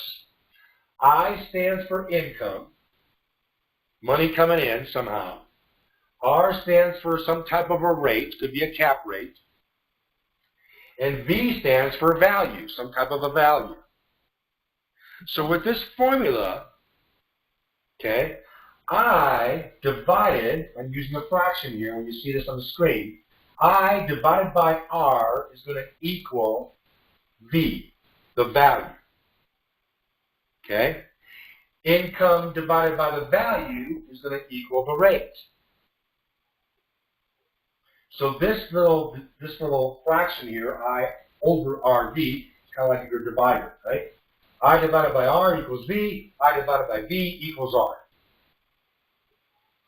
Next thing is, to determine the income, you're going to take your rate times the value will equal the income. So what will happen on a test question, you'll get a scenario. And they're going to be having some numbers in that scenario. They could show, you know, this particular income has annual income of like 60,000, and it goes through all the things with value. They may ask you, what's the cap rate on this? Well, if you have this formula, you'll be able to get it in no time at all. Okay? Right. They're always going to give you a problem, or they'll give you two of them, and you just got to factor for the third one. So that's why I say make sure you take IRV with you to the real estate exam. That's worth at least one or two right answers on that exam with the math. Okay? I see exactly what you're saying. All right. Okay, now over on 309, we're going to be talking about what a gross rent multiplier and a gross income multiplier is. And it really has to do with how you're looking at the income. Is it coming in, are you looking at it on a monthly basis, or are you looking at it on an annual basis? So if someone is interested in a unit and they're using a gross rent multiplier, that's based upon monthly rental income. It's used for the approximation of value, okay? And it's usually done with smaller parcels like fourplexes, triplexes, duplexes, single-family rentals. They'll use that GRM, gross rent multiplier, and that's you're looking at the rent on a monthly basis, okay? Monthly basis. So, example, just shoot your eyes down a little bit. Example, home recently sold for $155,000. Its monthly rental income was $1,250. So I'm going to take 155 divided by 1,250 will get us a 124 GRM. Okay? Okay. Whereas GIM, gross income multiplier, this is for properties with 5 or more units. So these are larger apartment complexes, things of that nature. So the gross, those are, for those type of properties, we're using annual income, not monthly income. So for that one, if we had used the same kind of numbers, a property, 155,000, we're going to take that 1,250 times 12 so we can get an annual figure. And then now that's 15,000. That'll give us a 10.33 GIM. So your clarity here has to come with GRM is monthly and GIM is annual numbers. Okay? So what we have to figure out first is what it is monthly, and then if we need to know annually, we gotta multiply the monthly to get to the annual to divide it by the amount of time. Okay. Correct. Okay. Correct. And those are done for larger parcels, 5 units or more. Okay. So there's our 3 approaches to value. And now we need to reconcile this thing. So 309, we need to reconcile. Reconciliation. That's analyzing and effectively weighing the findings from the 3 approaches. So the appraiser is going to explain the appropriateness of each appraisal approach, the reliability of the data, and then they're going to explain how the data reflects the current market.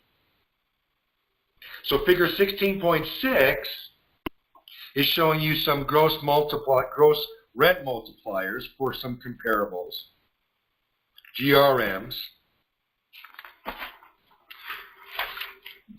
When we turn the page over here, we're just kind of wrapping this up, the process of reconciliation. We don't simply take the average like I did the first time. That was just a simple approach of the 3 estimates, because the average implies the data and logic applied by each approaches are equal, valid, and reliable. So the appraiser is going to take a look at each one, and they're going to reconcile which is going to be the best approach for that particular property. So sales comparison approach, usually given the greatest weight of valuing single-family residence. Usually that's what's done. Income or investment properties, they use the income approaches for those values. Okay? So that wraps up the appraisal section here for us, Chapter 16. So now we're going to get into 17, closing the real estate transaction.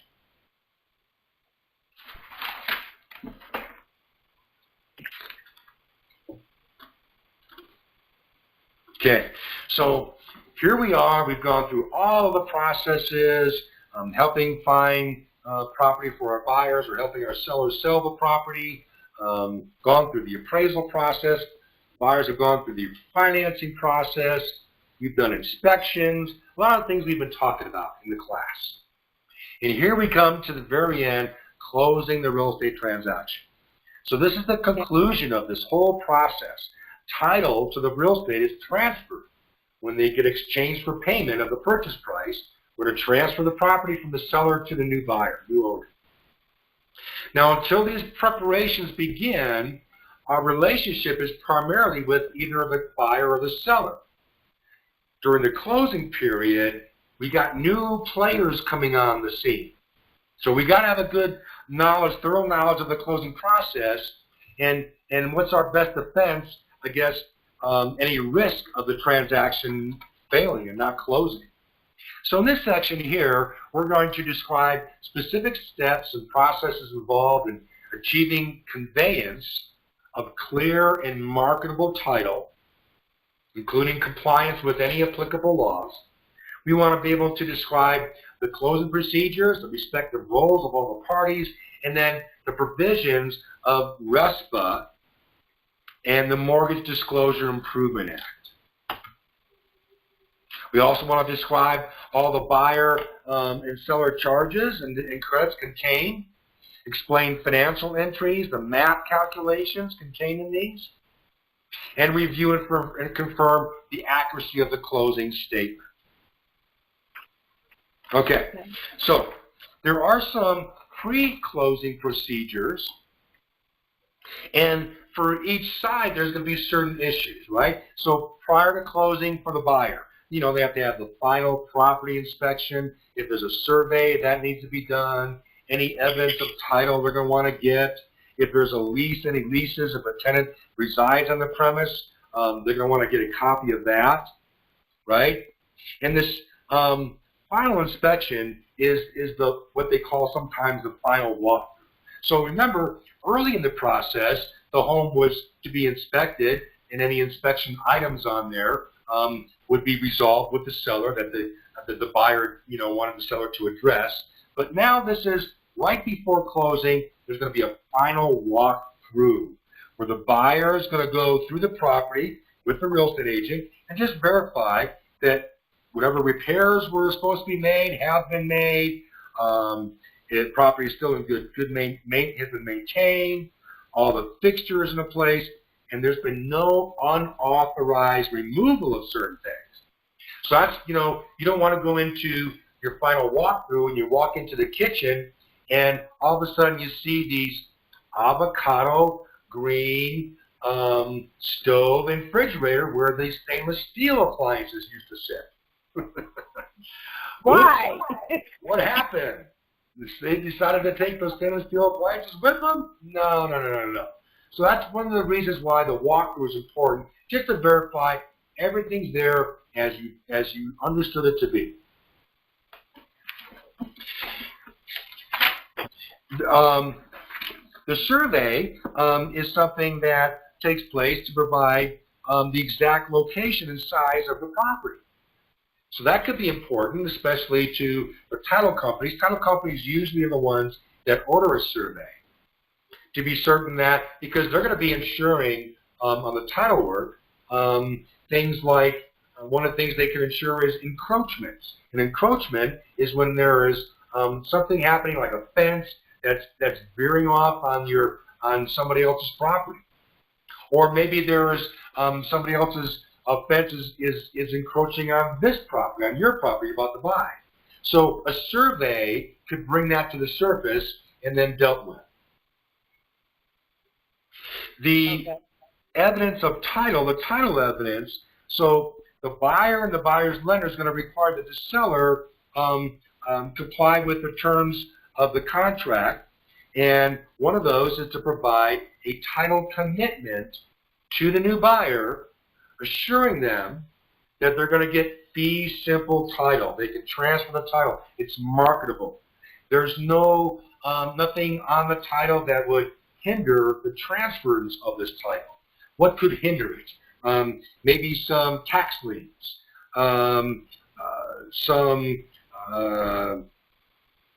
something going on with the title where we can't figure out ownership. who currently owns it for some reason.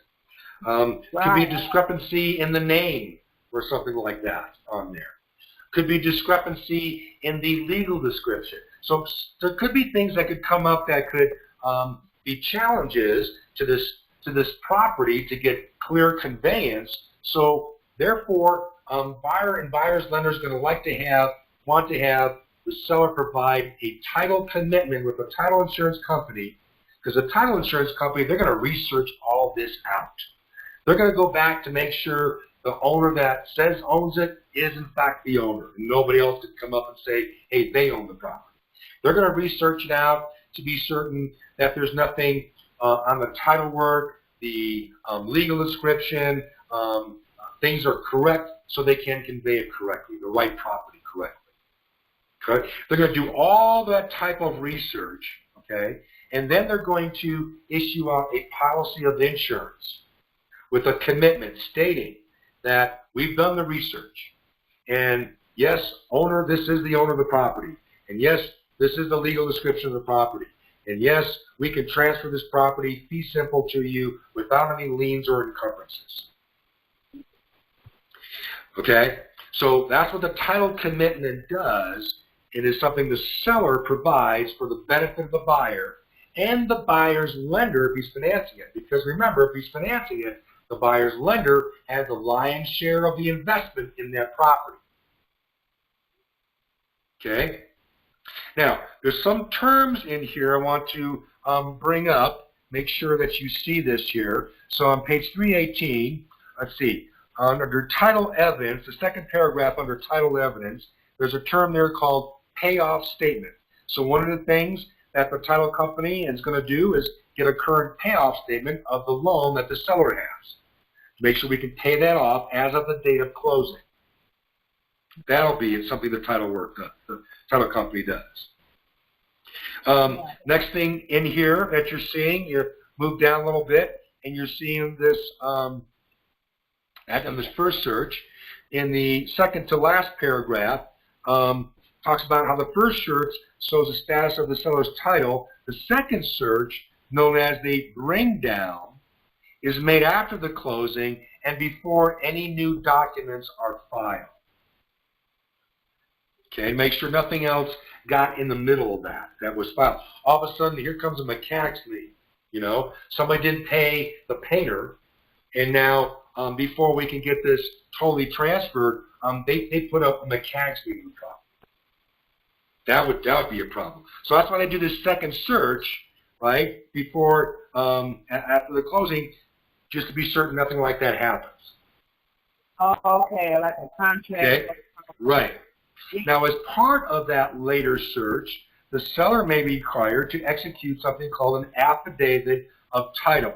This is a sworn statement that the seller assures a title insurance company that no other defects in the title have occurred since the last title search, and there's no unpaid repairs, so no one can put a mechanics lien on there. So they'll sign this Affidavit of Title.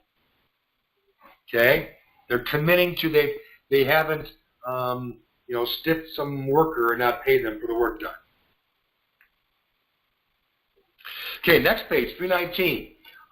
There could be some seller's issues in closing this.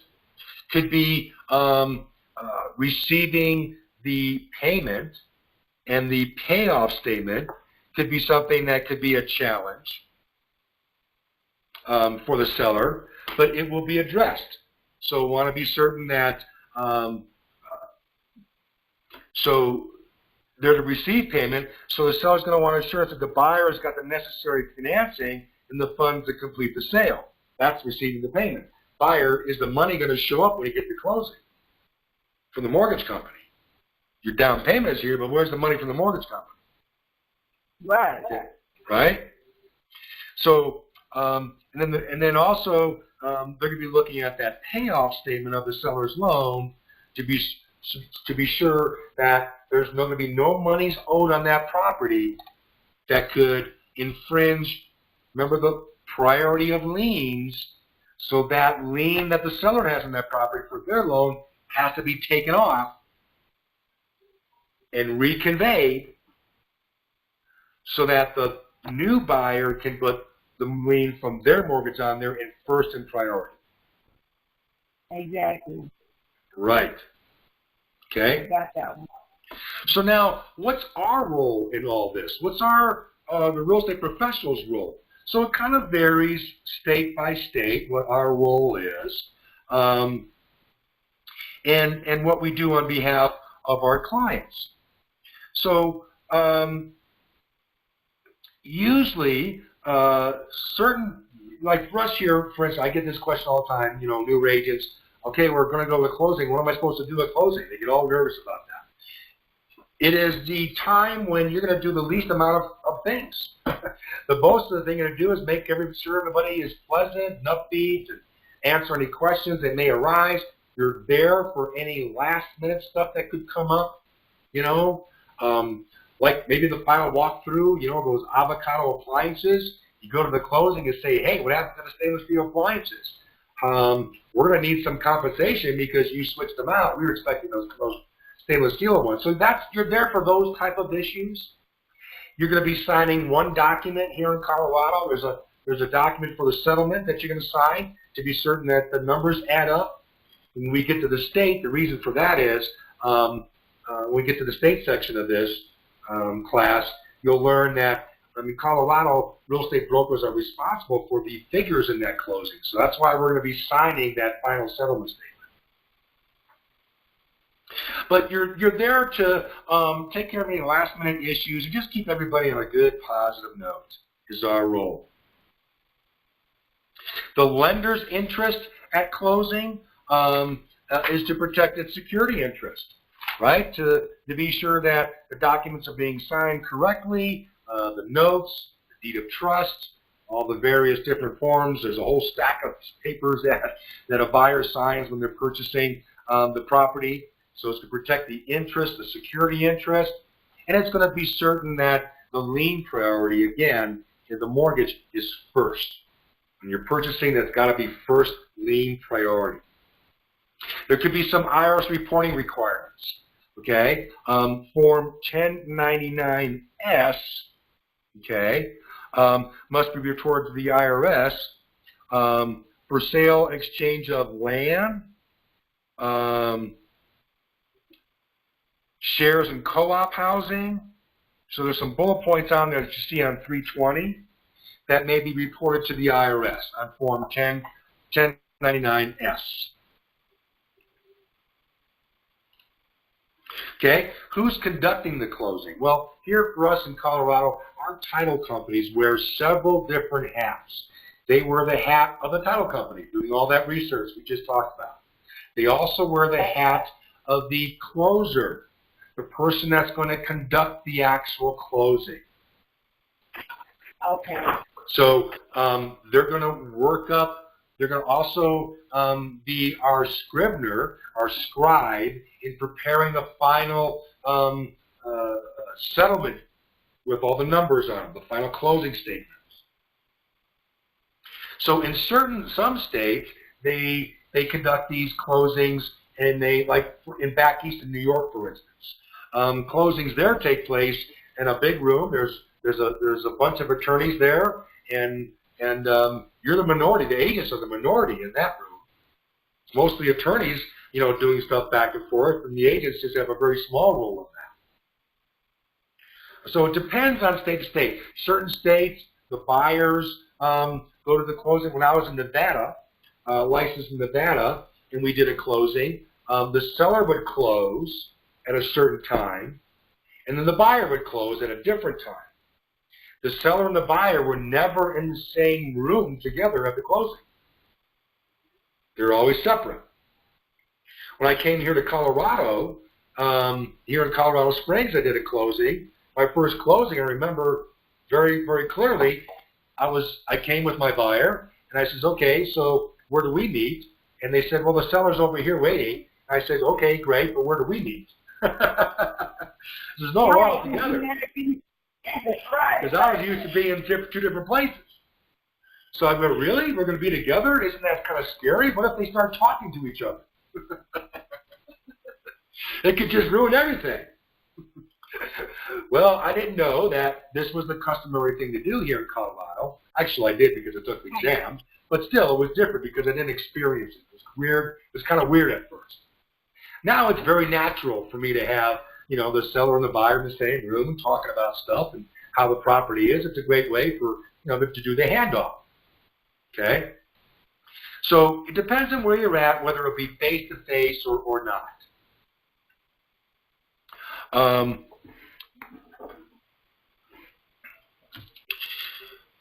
Okay, closing and escrow. This closing and escrow, I'm on page 321, the bottom of 321 now. That's when you have a disinterested third party called the escrow agent or escrow holder, and they do all the coordinating of the actual closing. And that's how it was in Nevada when I was there. So we had a separate company that was our title company, and a separate company that was the closing company. All right? They weren't the same entity. Here in Colorado, like I said, our title companies, they wear a couple different hats in this transaction, one entity. But in certain states, it could be separate entities for all these different things. Okay? Now, there are certain escrow procedures that you're seeing here on 322. And you're seeing these procedures in these bullet points. So, what the seller does and what the buyer does, it's pretty straightforward. Just goes over the processes and the roles that each one does. I don't see anything in there that I haven't talked about before. So unless you have any questions about that, I'm just going to continue moving on. Okay. Okay, there's some legislation related to the closing. We talked a little bit about this earlier, and one of them is RESPA. Got to know what RESPA is. You could get a test question on this.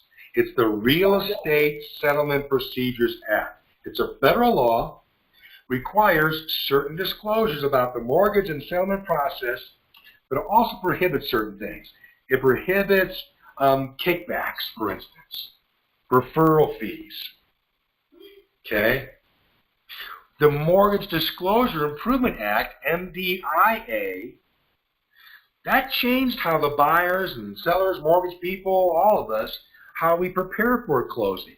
Because now with the Consumer Financial Protection Bureau, the CFPB, they issue out this TILA RESPA, Truth in Lending Act, Real Estate Settlement Procedures Act. It's now an integrated disclosure rule, and that stands for TRID, T-R-I-D. Now, if you have an older version, I think you do, of this book, you may not have this section that I'm talking about. So here's where you're going to need to get with someone that has a current version of your text to be certain you're on the same page. So here's we talked about TRID.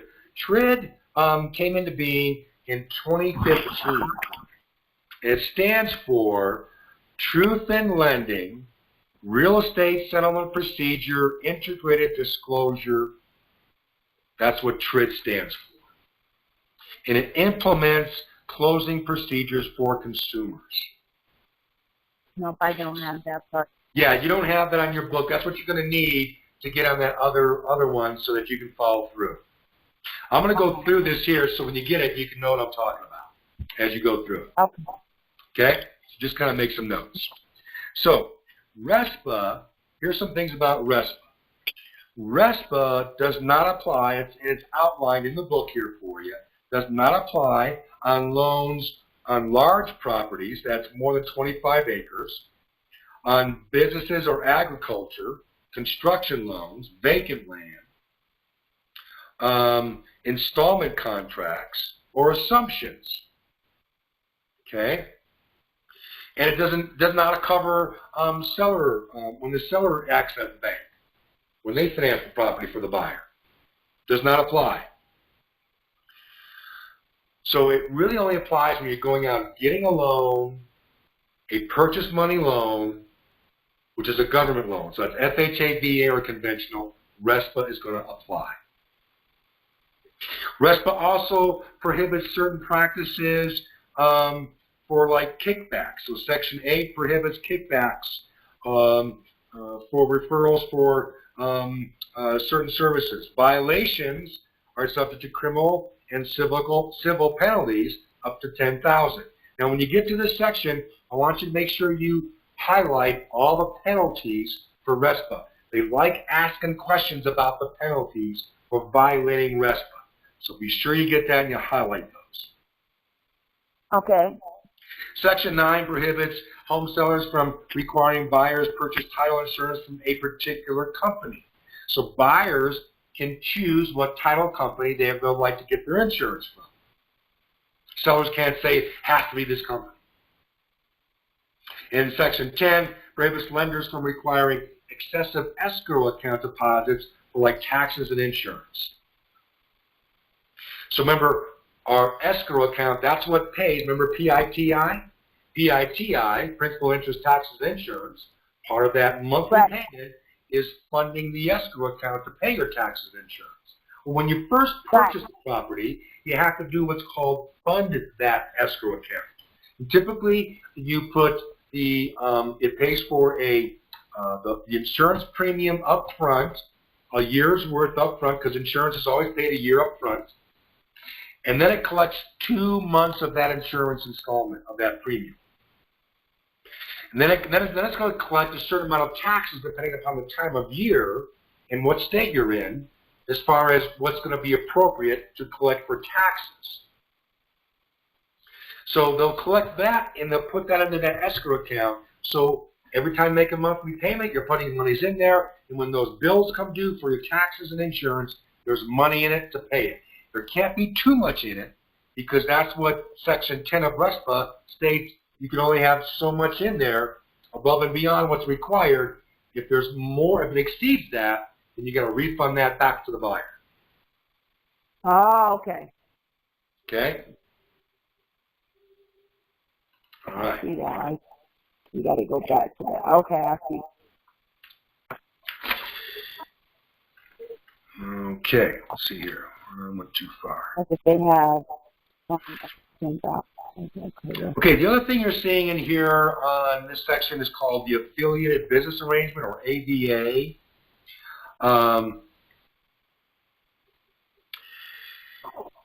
So this is where to streamline the settlement procedures, mortgage broker, inspection company, even moving companies, they can agree to offer a package of services to consumers. That's known as the Affiliated Business Arrangement, ABA. RESPA permits this between real estate brokerage when there is, and you'll see on here on 324 when you get to book, 1% or more common ownership between the companies. Participation is not required. Other providers are available. The only thing of value received from the arrangement is the payments for the services. So in other words, the ABA, I'll put it down so you can understand, is if let's say, I have part interest, I don't have ownership of at least 1% in a home inspection company. And let's say I also own 1% of a particular mortgage company. And I say to you, hey, use this mortgage company and use this in home inspection company. Well, because I own at least 1% interest in those companies, I must disclose that I have an interest in those companies. And I have to give you more options than just that one. So I got to give you like 3 or 4 other ones to choose from too as well. And I got to let you know that if I'm making money on this stuff, that I need to inform you that I could be making a profit on that if you choose these companies that I have interest in. Okay? And that's what's called the ABA, Affiliated Business Arrangement. Requires me to disclose any interest I may have in these companies that are going to assist us in this transaction. Okay? Now, the next thing you're going to see here, I'm talking about is the TILA RESPA rule. So this is called the Know Before You Owe Mortgage Disclosure Rule. Know Before You Owe. So this is going to show us the estimates of the loan. When we go and make the application with the lender, we're to be given within 3 days an estimate of the loan, what it looks like, what it entails. There's a specific loan estimate form. Okay? And then at closing, we're going to get a closing form, a loan closing form, and it should match up pretty close without too much deviation. In fact, if there's too much deviation, then we have to have new disclosures put out if it deviates too much from the estimate we got off the loan application. So, again, if you've got an older version, you're not going to see this. It's important for you to always have the 19th edition update version of the Modern Real Estate Practice, because it's going to cover the TRID rules. Again, TRID came into being in 2015. There's some older textbooks still out there. So on pages 326 through 328 and 329, it's showing you an example of what a loan estimate form looks like. You can easily take a look at everything on here. It's pretty spelled out very, very neatly what the loan terms are, the projected payments, the cost at closing. It gives a detail of the closing costs here for us. If there's any adjustable payments or adjustable rate mortgages, it's going to let us know that and what those adjustments are, what the margin and what the index is. It's going to let us know that on this disclosure. Remember, this is what we're getting within 3 days of us making application with our lender. They must provide that to us. This is federal law. Okay. Okay. So, in addition, it's also going to give you some comparisons on this estimate form. It's going to compare what's going to look like the total you'll have paid after 5 years. It's going to let you know what the annual percentage rate, we talked about that last week, APR, or last session. And then it's going to introduce something new. It's called the Total Interest Percentage, TIP. This is the total amount of interest that you're going to pay over the loan term, the entire term, as a percentage of your loan amount. Again, this is meant for you to be able to take this and shop. Go to a different company. Okay, I went to ABC company. Let me go to XYZ company and go through, give me an estimate of what the loan would be here. And I'll get a loan estimate form. And using the APR and the TIP, that can help me determine the true cost of the loan and where may be a better fit that I'm looking for. Okay? But there'll be other considerations with appraisal. Is a loan assumable? Are you required to have homeowner insurance? It's going to let you know what your late payments are, and it's going to tell you who's going to service. It'll let you know who's servicing it. So on this loan estimate form, it's going to say that they either intend to service it, meaning collecting the payments, or they're going to be selling it off to somebody else to collect those payments. And then the borrower will sign it to confirm receipt of this disclosure form. The next form that we're looking at here on page 320 is the closing disclosure.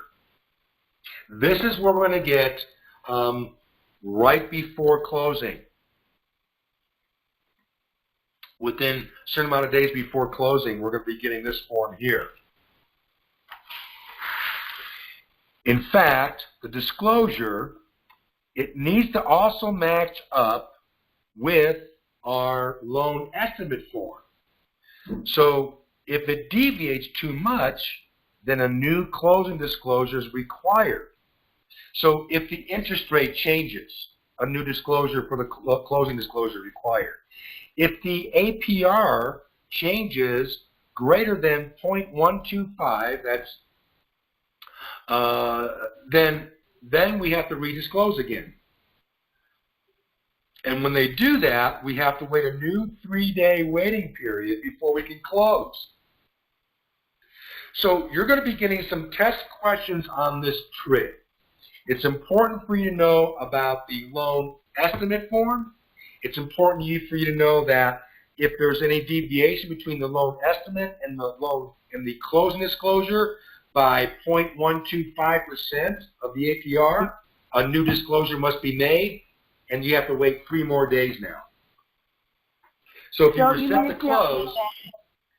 were set to close today, and then something happened with the rate and went up a 0.25%, we have to wait 3 more days for you to disclose the new rate again. We can't close tomorrow. I didn't know that they could change like that. If you don't sign before then, you could be stuck with a higher APR. I didn't realize that. I thought when it was already quoted to you at 4.5 or whatever it is at the time that you're preparing for closing, I didn't know they could change it within a day or so before closing. I didn't know that. Rates do adjust daily. They do adjust every day. There could be adjustment to a rate. And unless you've locked in your rate prior to closing, then you would be subject to any rate adjustments that happen on a daily basis. So sometimes buyers may not want to lock in a rate if rates are tending to go down or a downward swing. If rates are a downward swing, a buyer may elect to not lock the rate in because maybe he can save himself 0.25%. Okay. So it just kind of depends. If rates are on the upward swing, buyers are tending to lock that rate in so they don't get a higher rate.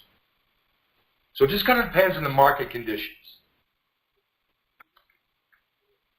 Wow. Okay, now let's take a look at this closing disclosure on the next few pages. And again, now you'll see some numbers in your book here of what this looks like, and it's very similar to the loan estimate form. It's showing the loan terms here the same way, and the projected payments are showing the same way.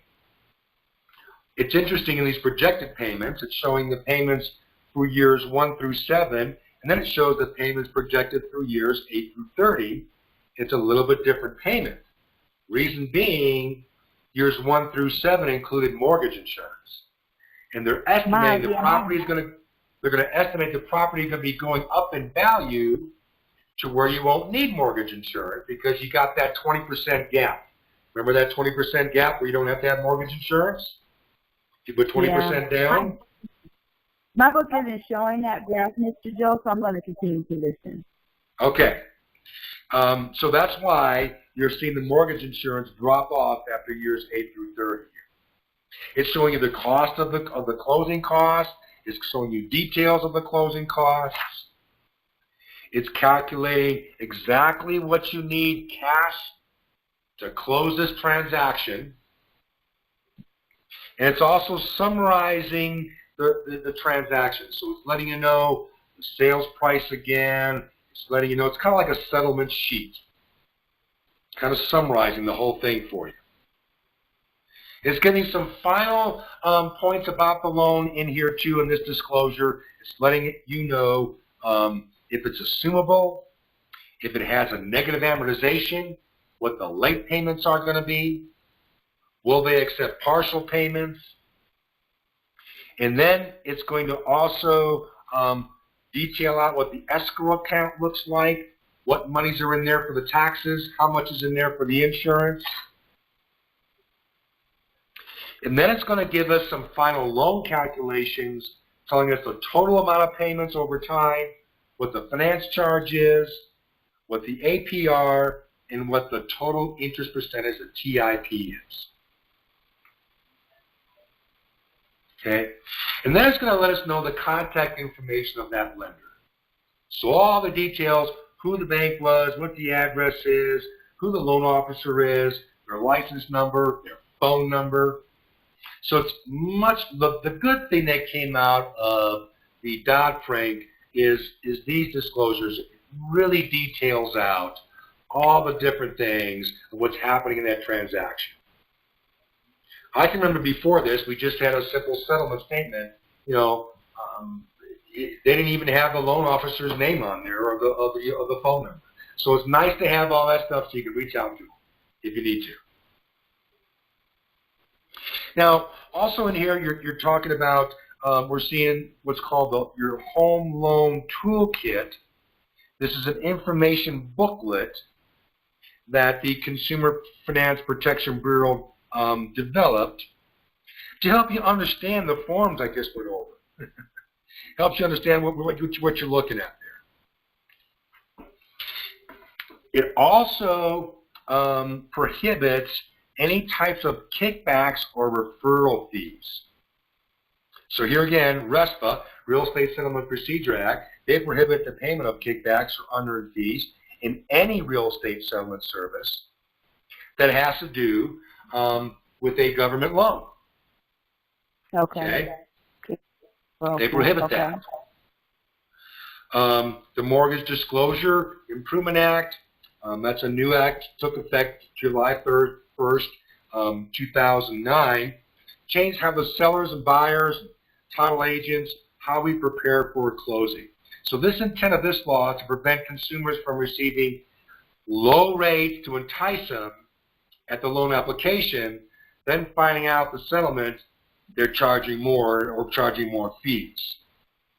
So this is where it shows where if it deviates more than 0.125%, okay, if it deviates more than that, new disclosures must be made. And you got to wait 3 days so they can't slam a higher rate on you. They make them wait. Okay.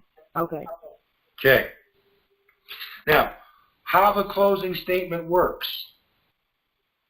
And I'm just going to briefly go over this because I go over, in the state section, I go over this in greater detail. So essentially, preparing a closing statement just states here what a debit is. Just know what a debit is, an amount to be paid by the buyer or the seller, so it's a payment. A debit, you can use, what I usually do on the board is next to debit, I do a frown face, right? A sad face. Whereas a credit is an amount that is payable to the buyer or the seller, so that's happy face. So credit is happy face, you're getting money in. Debit, you're paying money out. Sad. Okay? I got you. Okay, help you remember that. I got you. So, on that settlement, there's going to be things like, for instance, the broker's commission, right? Who's paying the broker's commission? Typically, it's a seller paying the broker's commission. You want to be sure that it is correct, the amounts are correct, and if there's going to be any sharing of that commission with the cooperating broker, that's all been set forth and agreed upon, what that looks like. If there's any attorney fees, we're going to be identifying who's paying those attorney fees, why they're being charged. There could be some recording expenses because these documents will be recorded. The deed will be recorded, and the note will be recorded as requisite by the mortgage company. So for every page, there's a fee for that you record. So we'll have those fees in there. There may be a transfer tax. We'll have that fee in there. Any title expenses will be in there. Any loan fees will be in there. And again, this escrow account for your taxes and insurance, that'll be on there too. The appraisal fee, which is a buyer's fee, will be there. If they needed a survey, that'll be in there. Any other additional fees will be in there. Now, when we prorate, again, I'm just going to briefly go over this because I go over it in greater detail on the state side of things. Prorations, general rules of prorations, that the seller, in most states, the seller owns a property of the day of closing, and prorations are appropriated made and include the day of closing. So here's where, especially when I get to the state section, in Colorado, we do things a little bit different than a lot of states out there. Most of the states, the day of closing, the property still is owned by the seller. Here in Colorado, the day of closing is buyer's day. So whether he closes on 5 o'clock in the afternoon or 8 o'clock in the morning, that day it is buyer's. So when we're prorating, we have to presume whatever monies is owed or coming back buyer owns property on that day, on closing day. Whereas in other states, closing day is the seller's day. So when you're testing for this here in Colorado, you got to remember, and I go over this again in the state section. I have a chart that goes over this. The differences. On the national section, closing day is seller's day. On the state section of the exam, closing day is buyer's day. And it affects the prorations one day is going to affect the proration totally. Right? So that's one of the things, general rules. Most states use what's called a 30-day calendar. So there's a 360-day year. Every month's got 30 days. In Colorado, we use every single day, 365. So there's another difference between the two. Okay? All loans, the interest on all loans is always paid in arrears. So are taxes. Taxes are always paid in arrears. Okay? And rent, any rents that could be accrued, rents are always paid in front of. In other words, when you make a monthly rent, you're paying for the month in front of you, not the month behind you. Whereas when you're making a monthly mortgage payment, you're paying the interest from the month behind you. Okay, just kind of take this in for now. I'll get into greater detail and show you specifically how it works when we get to the prorations in the state section. Okay? The next part of this goes over some math concepts in here about prorating, and I'm not going to go into that because, again, I go into it in great detail when I get to the state section. So now we're just going to jump over here to Chapter 19, Property Management. So you should be able to follow along with me there now. Okay. Unless it's a different chapter. If it is, just go to your index in the front and find Property Management. I'm going to skip the rest of it. Okay.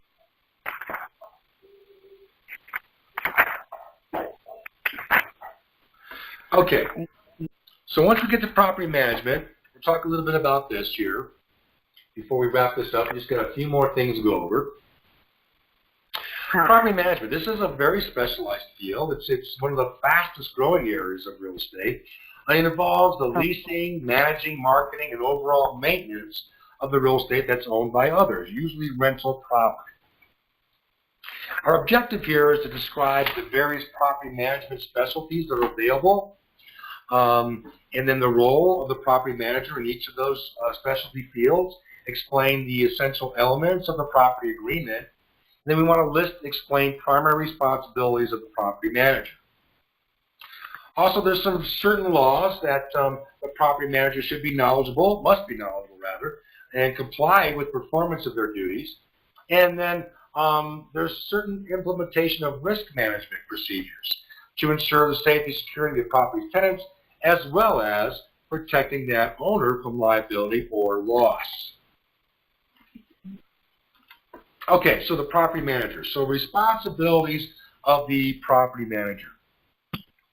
So they have a complex task. They really do, right? They're wearing a couple different hats as well. So their goal is to achieve the goal of the owners to generate income for it and preserve or increase the value of that property. So they want to generate income for them. Now, in doing that, they're going to have some type of management agreement. And this management agreement is going to have in there a description of the property. It'll have in there the time period that I'm going to be managing it for. It'll have in there the management responsibilities, the purpose, the owner's purpose and responsibilities, what's the extent the manager's authority that they may have, and then also any kind of reporting that's going to be required. And by the way, what's the compensation look like on this We want to allocate the costs accordingly. What's the liability look like? And what the antitrust provisions are. And you're also going to have an equal opportunity statement in that management agreement too as well. So the management agreement starts on the bottom of 370, and it goes into 371, and it talks about the property manager's role, and it has all those different bullet points in there that I just talked about. It explains those in there for you. It's pretty straightforward. You should be able to see how what that looks like. I don't see anything out of the ordinary there. Okay. Okay. Now, on 372, it talks about the property manager's responsibility.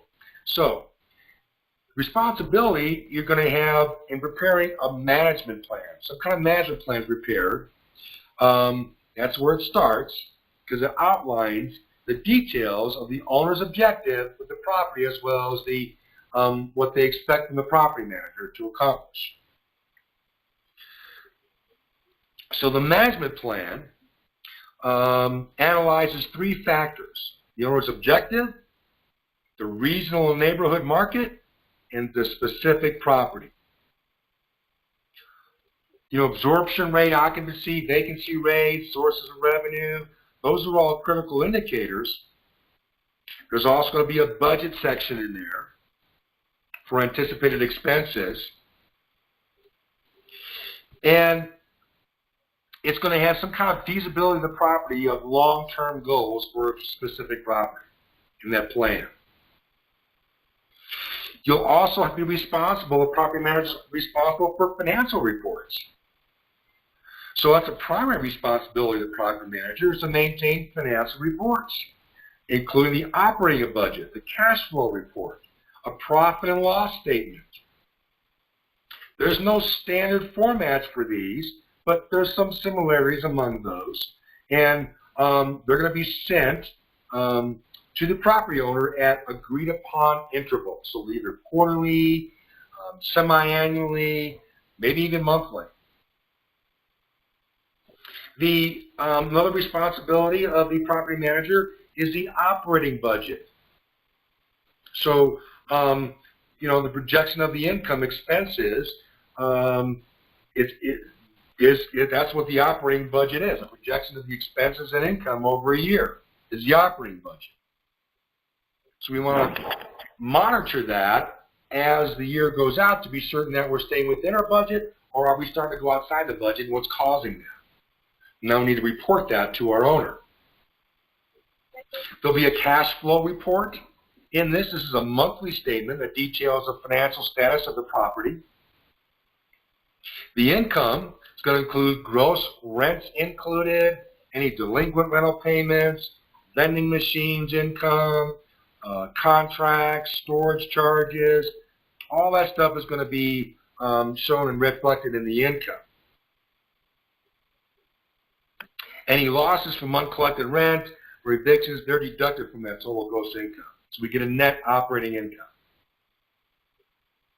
Expenses is going to be they're responsible for the expenses, both the fixed and variable expenses, so they can show the cash flow. So here's where you're seeing cash flow. Here's a formula that you got to know. I want you to highlight this formula here.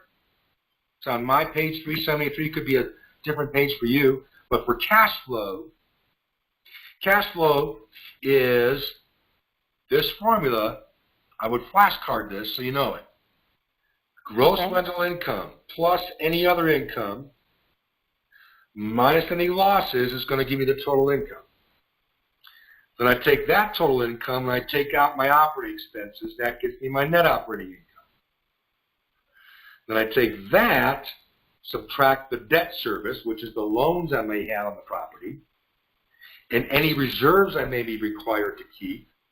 Reserves would be for future repairs. Maybe out of every monthly rent that I get from my tenants, I'm putting some monies aside to repair the roof after a certain time, or to do some painting after a certain time. So those are called reserves.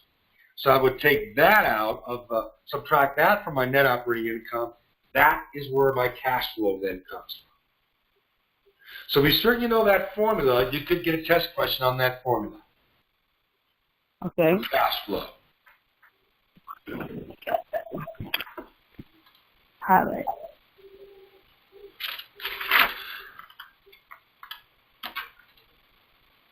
Oh, I'm too far. Okay, now you'll have a cash flow report and a monthly statement.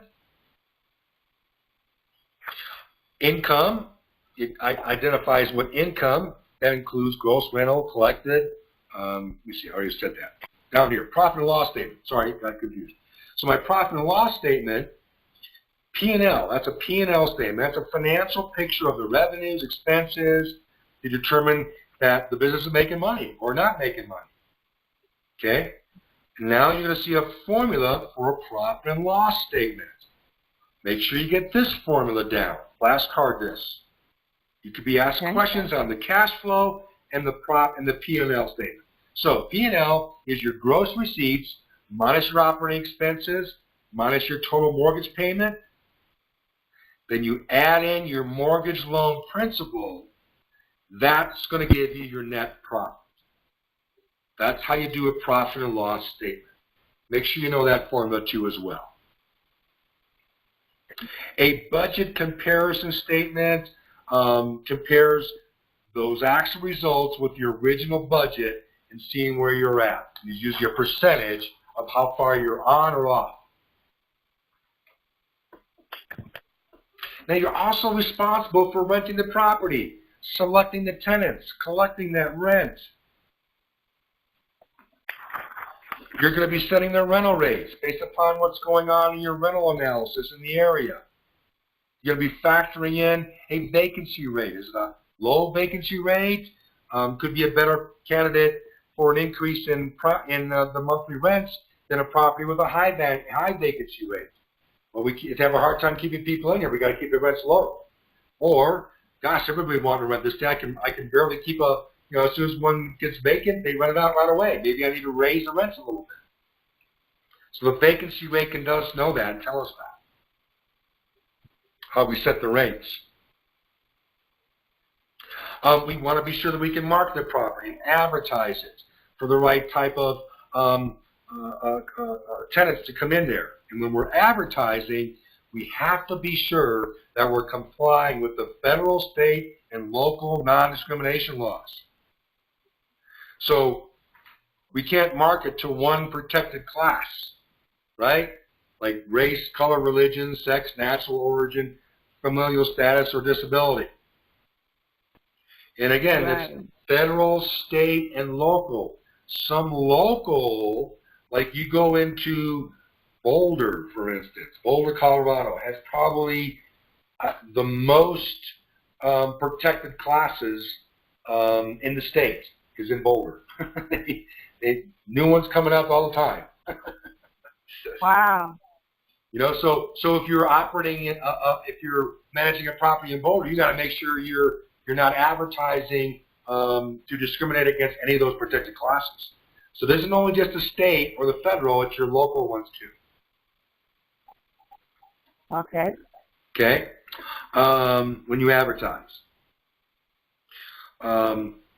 it's important for managers to maintain good public relations so that you can cultivate, prospective tenants for your clients. Because you'll be selecting those tenants, and you'll be selecting them based upon their maybe some credit standards. Maybe there's certain standards that the owner would like to have that you to abide by. So you're going to use those to select your tenants. Again, as long as it's not discriminatory against any of the protected classes. And then you'll be, of course, collecting the rents.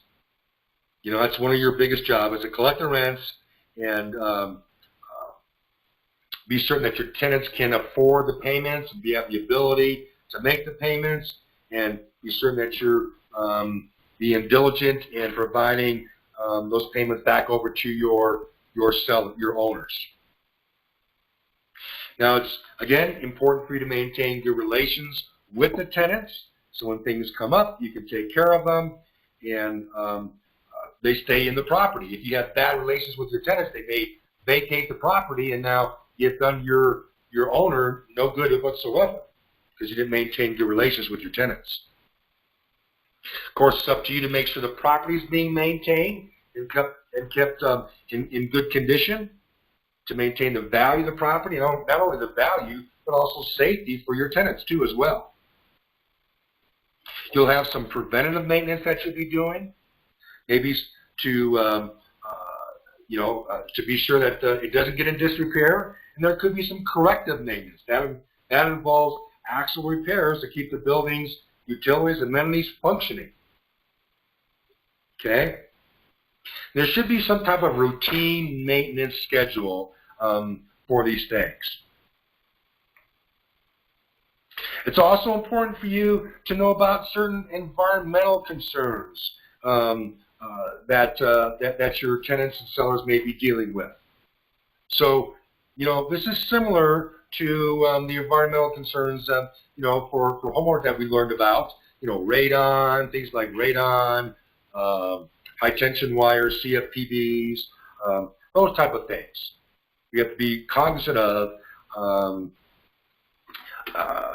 Like in our area, we could have radon in our areas, in different areas. We do get that here. Or lead-based paint, things of that nature. Environmental concerns. And then property managers need to be aware of the federal laws prohibiting discriminations in reference to the Americans with Disabilities Act. So here's where we learn you need to allow a tenant that is disabled to make reasonable modifications to the property they intend to rent to accommodate for their disability. So if someone is wheelchair bound, then perhaps they would want to have the doorways widened to provide so they could go through them with their wheelchair. Maybe they would need to have grab bars on the bath areas and the toilet areas so they can get in and out of their chair. So the owner must allow these modifications, them to make these modifications. They cannot say you can't make these modifications. They can't say, well, you can't live here because I don't have those things. That would be discrimination. So they need to allow them to make those kind of changes in there. The owner can require for the disabled person who's making these modifications to put a deposit down to return the home back to its original condition, to retrofit it back. They can ask the tenant to do that who's disabled. Okay, but look under 18 figure 19.1, and it shows provide doors with automatic openings, intercoms so customer can contact second floor businesses, grab bars I talked about, wheelchair accessible, menus in large print or braille, maybe, lower public telephones. Those public telephones. I haven't seen public telephones for so long. I don't know what I don't even know if they exist. I don't know if they exist anymore. That's why we don't see Superman anymore, right? Because there's no phone booths from the change yet. Okay, that's a joke. It's a joke. I got you. So, and then guide dogs. I got to tell you something. Either guide dogs or animals that provide emotional support. These are called service animals or service. They're not pets. You don't call them service pets. They're service animals.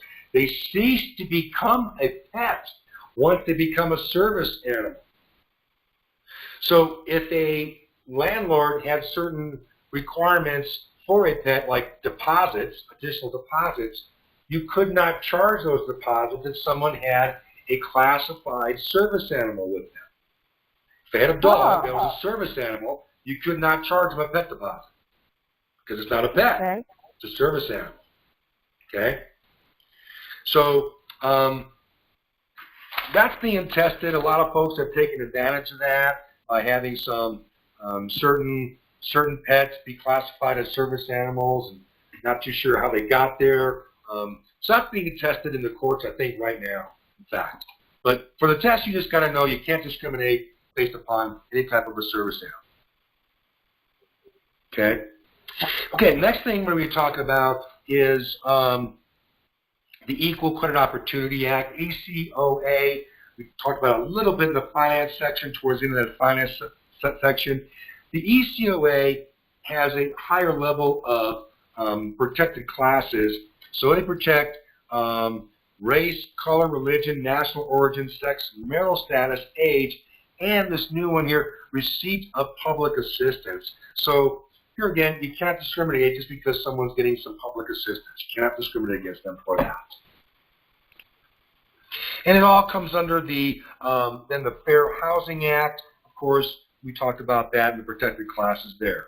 And in that Fair Housing Act, same thing, block busting, redlining, steering, things like that are totally illegal in the for property managers too as well. There's some risk management that a property manager must take a look at in assessing the risk for a particular property. So here's where you look at, there's a memory tip here for you called ACTOR, A-C-T-O-R, and how we manage the risk. This is a technique for managing risk. So the first thing is we can do is we can avoid it. We can remove the source, like we have an empty swimming pool that someone could fall in. How about we fill in the pool with dirt, since we're not going to be putting a pool in no more, so no one can fall in. Or we put a high fence around it so no one can get in there. So we can avoid it. Okay, remove that risk. Maybe we control it. Maybe we have a risk of fire, so we put a sprinkler system in. Okay, fire doors. So we control that risk of fire.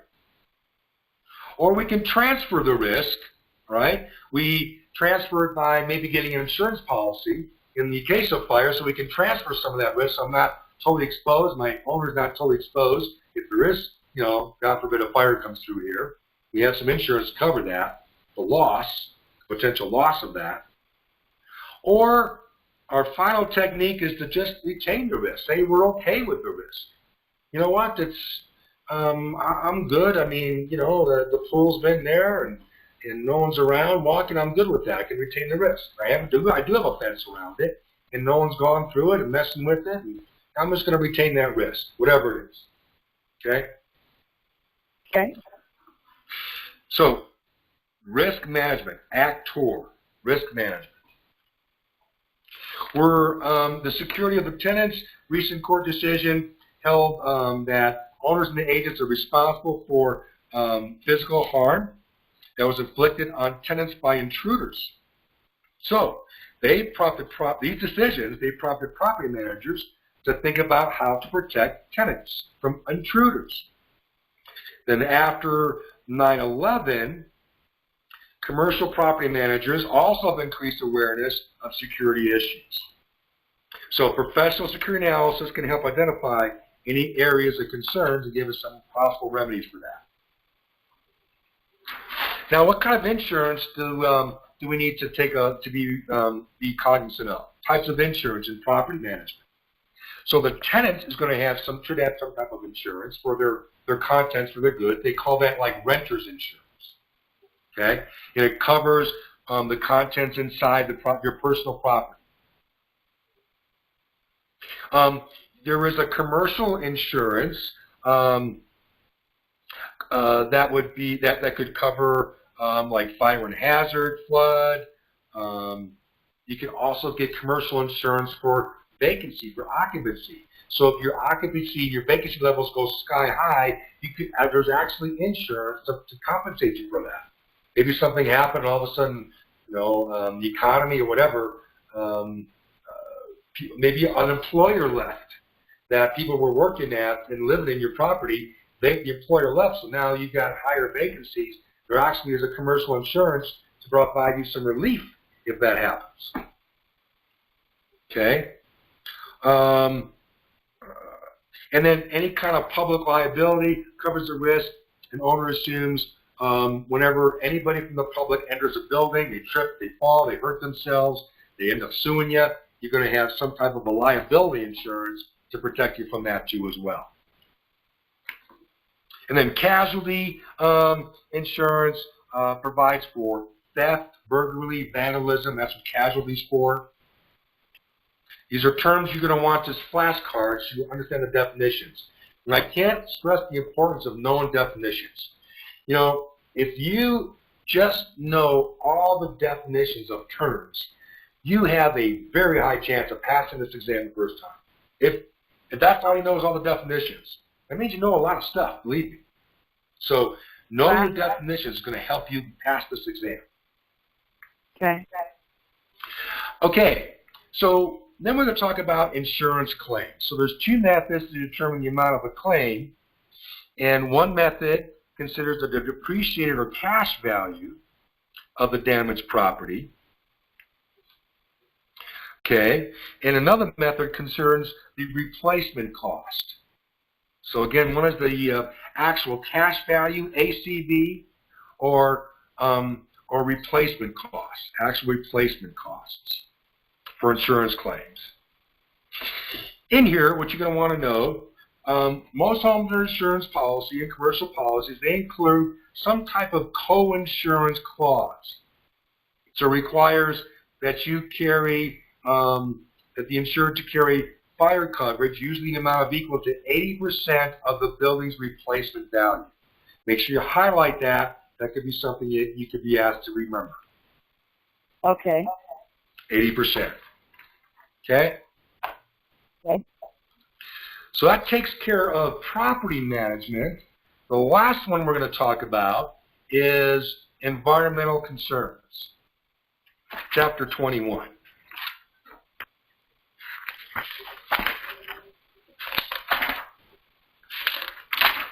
Okay, so Chapter 21, Environmental Concerns, talks about certain issues and health issues based upon hazards that have become real estate issues. Now, we're not expected to have the technical expertise to determine whether certain hazardous substance is present or not, but we just got to be familiar with the state and federal government laws and regulatory agencies that enforce these things. Okay? Mm-hmm. So our objective is to just, in this section, this chapter, we just want to identify some basic environmental hazards that we should be aware of. We want to define groundwater, water table. That's important. There's certain issues involving underground storage tanks, and then explain the regulations involved in creation and operation of waste disposal sites, brownfields. Okay. All right, so you look over here, and there's this figure 21.1, environmental hazards, shows this house with all this stuff going on here. It kind of, you know, if you have this house, it'd be Pandora's box of all the environmental things that could go wrong in the house. It's all right here. Who could live here? Because if we go clockwise, starting with mold in the house, you got mold in the house there. Then you got lead-based paint, so it must be built prior to 1979 or permitted prior to 1979. Then you look in the ground, and we've got some well water that's been contaminated by contamination because of a nearby landfill. It contaminated the well water, so I can't even drink the water there. And then, gosh, I got all this radon coming up through the basement. It's poisoning my basement. I can barely breathe in there. I keep on continuing again, going clockwise. There's some underground storage tanks that were abandoned that's beginning to leak some stuff into the ground. That's affecting me. I've got an air conditioning unit, and I'm getting some contamination of CFCs from that air conditioning unit. That water heater in the garage, boy, that wasn't affixed so good for the exhaust, so now I'm getting carbon monoxide fumes in my garage. And then I got these high tension wires going up here, and this big, huge transformer in this big pole next to my property where it's dripping these PCBs on the ground there, and then these high tension wires are creating this electromagnetic radiation, and then least but not last, inside I've got ceiling tiles with asbestos, and my insulation used formaldehyde insulation. So how can I possibly live in a house like this? Well, you probably couldn't in a house like this. It's pretty hazardous. But these are all the things that we should be aware of as real estate professionals. All right, let's get into some of these details of what these are. So first one, asbestos. I'm just going to go over some different things in here that you need to know. So asbestos, I want you to go down to where it says, it's under asbestos, I want you to the third paragraph, and it says asbestos is highly friable, meaning as it ages, the fibers easily break down into tiny, very light filaments. They stay in the air a long time, and when it's disturbed, okay, you breathe those in, you inhale those, you can get serious, deadly respiratory diseases. Decades later, doesn't show up right away. Decades later. So asbestos, not a very good thing to be breathing in. Okay? Now, how do you take care of those things? Well, the last paragraph you see in bold is term encapsulation. I want you to highlight that. Encapsulation is how you remedy this. You seal off these disintegrating little fibers. You seal them off. You encapsulate them. Okay? And then you can remove those. And when you're dealing with this, you know, the guys that deal with this, they come in with the hazmat suits, the whole 9 yards. This is some pretty intense stuff. The next one is lead-based paint. For lead-based paint, you got to know this. Any property built or permitted prior to 1979 is going to require a lead-based paint disclosure. Actually says in here, federal housing estimates that lead-based present 75% of all privately homes built before 78. Okay? So a lot of homes here, like those old Victorian homes, could probably have lead-based paint in them. A lot of homes back east have lead-based paint. It's pretty high. Children that are younger than 6 or younger, they're the most vulnerable to it. They can get some learning disabilities, developmental delays, reduced height, poor hearing. Adults, they can induce anemia, hypertension, gallbladder problems, reproductive problems. Lead-based paint, not a very good thing. Okay? So you got to disclose if you have a property built before 1978 that it could have lead-based paint. There's a specific disclosure for that. Okay. You also are supposed to include with that disclosure a booklet. You see in there on the next page called Protect Your Family from Lead in Your Home. That should accompany that lead-based paint disclosure when you're disclosing that.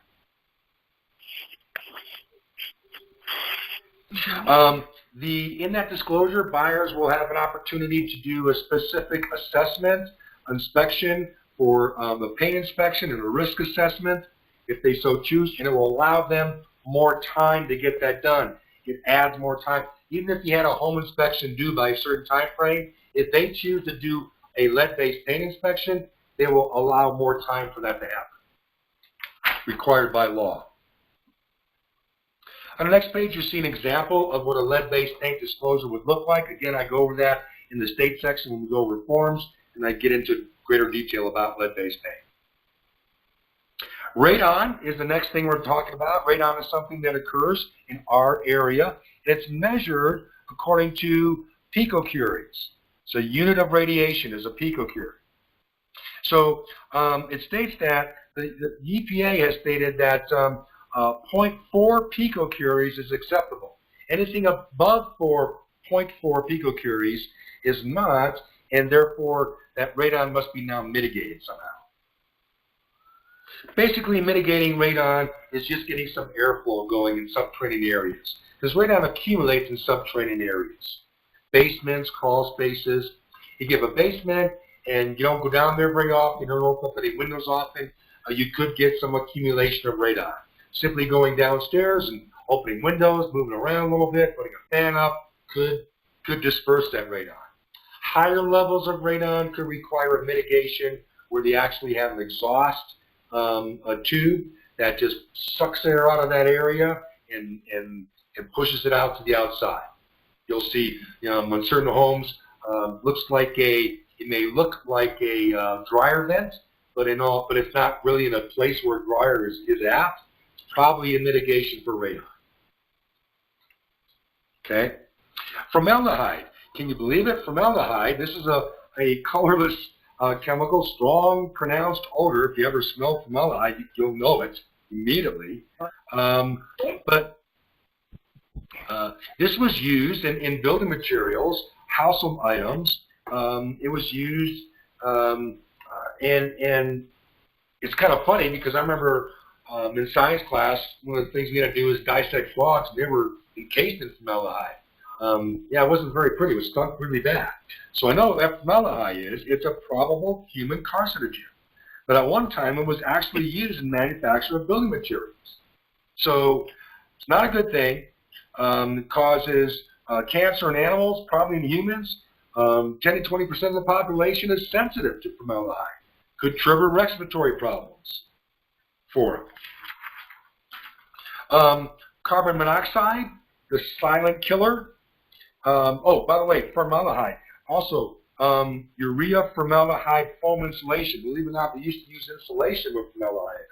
So we stopped doing that too as well. Okay. Carbon monoxide, the silent killer, it's silent because it's colorless, odorless, tasteless. You don't even know it's there. All of a sudden, it's killing you. So that's why it's required now to have carbon monoxide detectors in all homes near the bedrooms because it's the silent killer. It usually happens right around the winter time when we have furnaces going off that could produce carbon monoxide. The polychlorinated biphenyls or PCBs, right? They're not found in nature. These are used in electrical equipment like transformer, electrical motors. That was that big, huge transformer that's dripping those things in that large telephone pole. Those are PCBs that drip down from there, and they're hazardous. They cause, let's see here, implicated in lower fertility, shortened lifespans. Not good. PCBs. So just for the exam, you just got to kind of know these and know what they do. You don't got to go into great technical details. Just kind of know what they are, what they do, what the hazard is about it. That's what you got to know about the test. The CFCs, chlorofluorocarbons, these are used in aerosol sprays, paint, solvents. So, it's one of the things you got to be aware of too. And then mold. Mold is a big deal. You get that green mold or black mold. Black mold is horrible. It's very hazardous for you. But it can be found anywhere and growing on almost any organic substance as long as you have moisture. That's the key ingredient, moisture and oxygen. You get moisture and oxygen together, you're going to have mold somewhere. So, which, you've seen, you can Google, there's been some, Ed McMahon had some pretty high-profile law cases about mold that they went through. I want to learn more about that. Okay, mold. And then the groundwater protection, we have to be cognizant of our water table, the natural level at the ground is saturated. And when we have things in the ground that are leaking and doing stuff to our water table, that could affect our safe drinking water. So the Safe Drinking Water Act, passed in '74 and then amended in '96, protects public health, regulating the nation's public drinking water supply. So it authorizes EPA to set standards for drinking water. And it also, one of the most recent concerns is the byproducts produced by hydraulic fracturing or fracking. That's the process to extract natural gas from deep layers of the rock. They shoot water into the ground and push that natural gas out. right? That's fracking. So a lot of pros and cons about fracking. It's still being tested in the public forum and probably on some legal forums for fracking. Underground storage tanks, USTs, they're found where petroleum products were used, like abandoned gas stations could have, you know, the gas on the ground that they filled it up for their pumps. They didn't seal them off correctly, you know, for dirt in them or whatever. They could be leaking gas out. And that's not a good thing. So there's some legal requirements that you see in there for that. There's some federal requirements regulated by the EPA, and you see some bullet points on that. So they're required to register where the tanks are, adhere to certain technical requirements that govern the installation, maintenance, corrosion prevention, overspill, monitoring, and record keeping.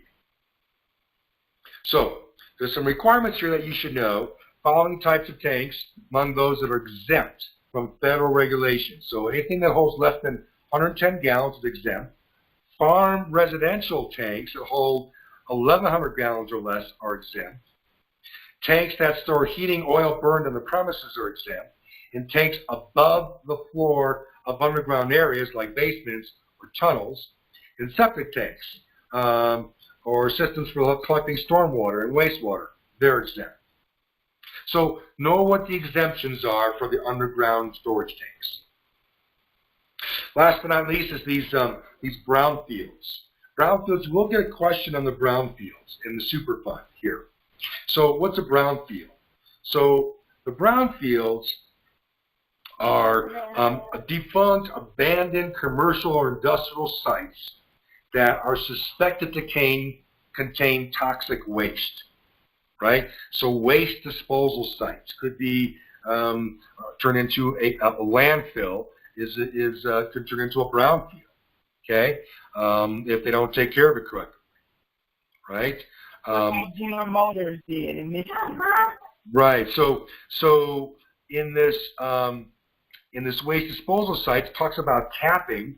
That's layering 2 to 4 feet of soil over the top of the site and then planting grass on it to enhance the aesthetic and prevent erosion. A lot of times we'll have a ventilation pipe that goes from the ground going up to ventilate any kind of gases that may be accumulated in there. In fact, you can see one of these if you go on the west side. I just forgot the name of that. I remembered it, and I forgot the name of it just that fast. Gold Hill Mesa, there it is. Gold Hill Mesa on the west side. I think it's off of 21st and Highway 24.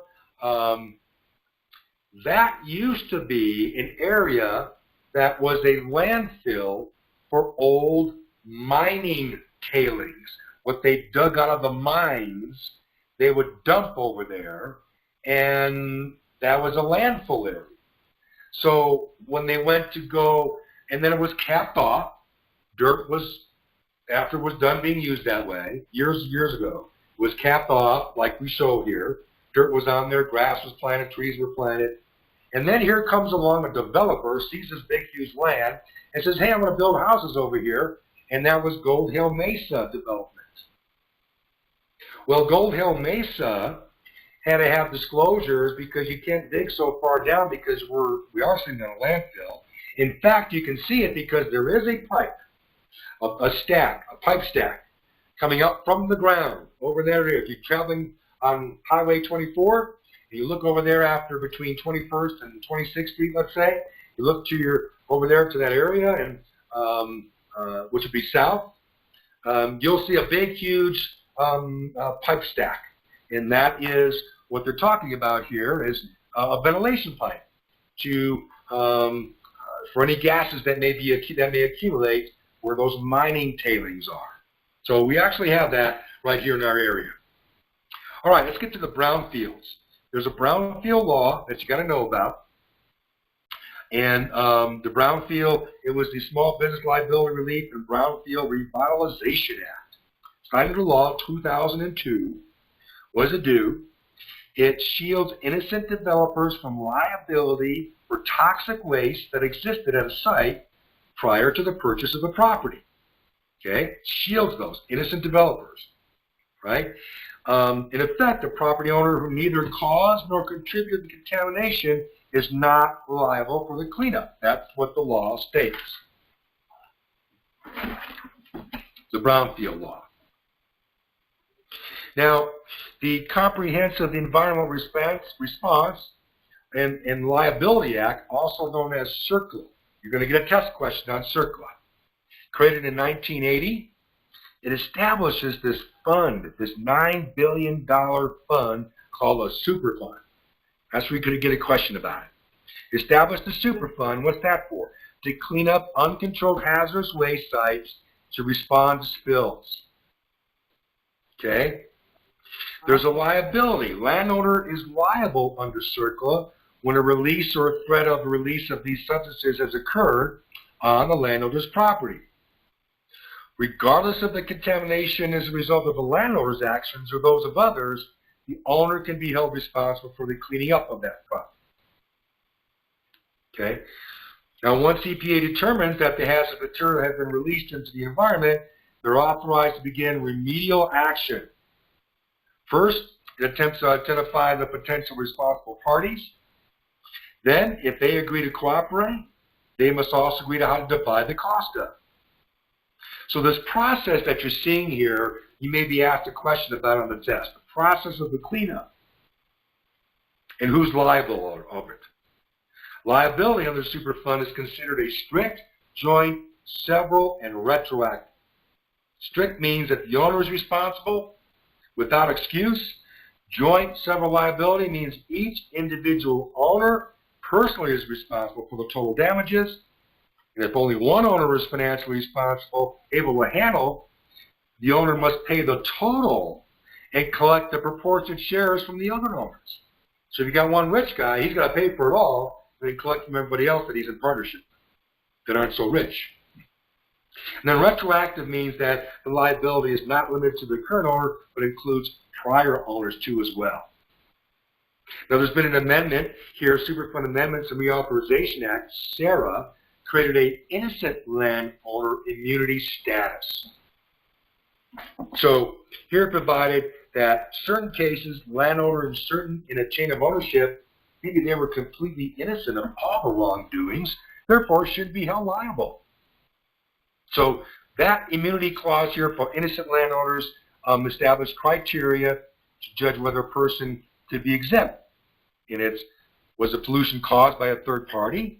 The property owner was acquired after the fact?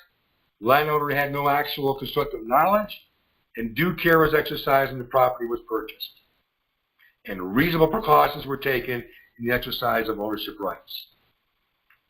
So they could be protected then under the SARA Act, revision of the CERCLA Act. What's our liability as real estate professionals? Well, again, we're not expected to be experts on any of this stuff, but we are expected to be knowledgeable about it, to become familiar, especially if there are certain things in your area or region that you should be familiar with. For instance, in our area, we should be familiar with radon because it comes up frequently. We should be familiar with lead-based paint because that comes up frequently. Same thing with underground water. We've got plenty of people that have wells here. We have to know what's happening with the water table and any kind of leakage. You know, there was some in the recent news several months ago about the some type of, I think it was from Fort Carson or it was from Schriever Air Force Base. I can't remember which one. Maybe Peterson. I think it was from Peterson. That from the airport there, they may have had certain runoff and chemicals because of the runoff go into the Fountain Creek. And fountain water, certain parts of fountain water was affected by that. And so that was just recent within the last several months here in our area. So these things do come up and we should be aware of that. We shouldn't have our blinders on and be aware of that. So I know when I'm showing properties maybe in Fountain, I'm going to ask, hey, was this affected by the water problems down here? I should know if I asked that, okay? What other liabilities do we have is, talks about environmental site assessments. Sometimes they're performed on a property to show that due care is exercised to determine whether any environmental impairments exist. You can have a site assessment done. You can have an impact statement done, environmental impact statement. Details the impact a certain project will have on the environment. As coming from the home building world, we have to do several of these and find out as we're developing land, are we going to disturb some type of animal that's their home, where we're going to be developing land. This actually happened in our area up north, where Flying Horse currently is, and above Flying Horse. That whole area was put on hold for quite some time because it discovered that a certain mouse resided there that needed to be removed to a new home. They had to collect all these mice and make sure they were in their new home before they could continue to develop. So these things do happen, and we need to be aware of that. And then certainly we need to disclose any environmental hazards that we may be aware of. Okay, that wraps up the final section in the national section here. So what we're going to be doing is going to a new series. I'm going to be taking a week off next week for an enrollment period to help people enroll for the next class, and then I'll let you know what section we're going to be reviewing next. Okay? Okay. Will it still be from this book? I'm thinking that I am going to start with the national section again. The reason being, we had so many challenges with technology in the beginning that I just don't want you to miss anything. So I'm pretty sure I'm just going to go back and do this again. Would that be okay with you? Oh, yeah. So you're saying when we come back after you do the week of enrollment, we'll just go back to the beginning part? Yes, right. So I'm not going to go into the state just yet because I think now that we've got the technology issues worked out. By the way, are you able to hear me pretty good all the way through? I'm not hearing any feedback. Oh, yeah. I think it's working pretty good. Yeah. Good.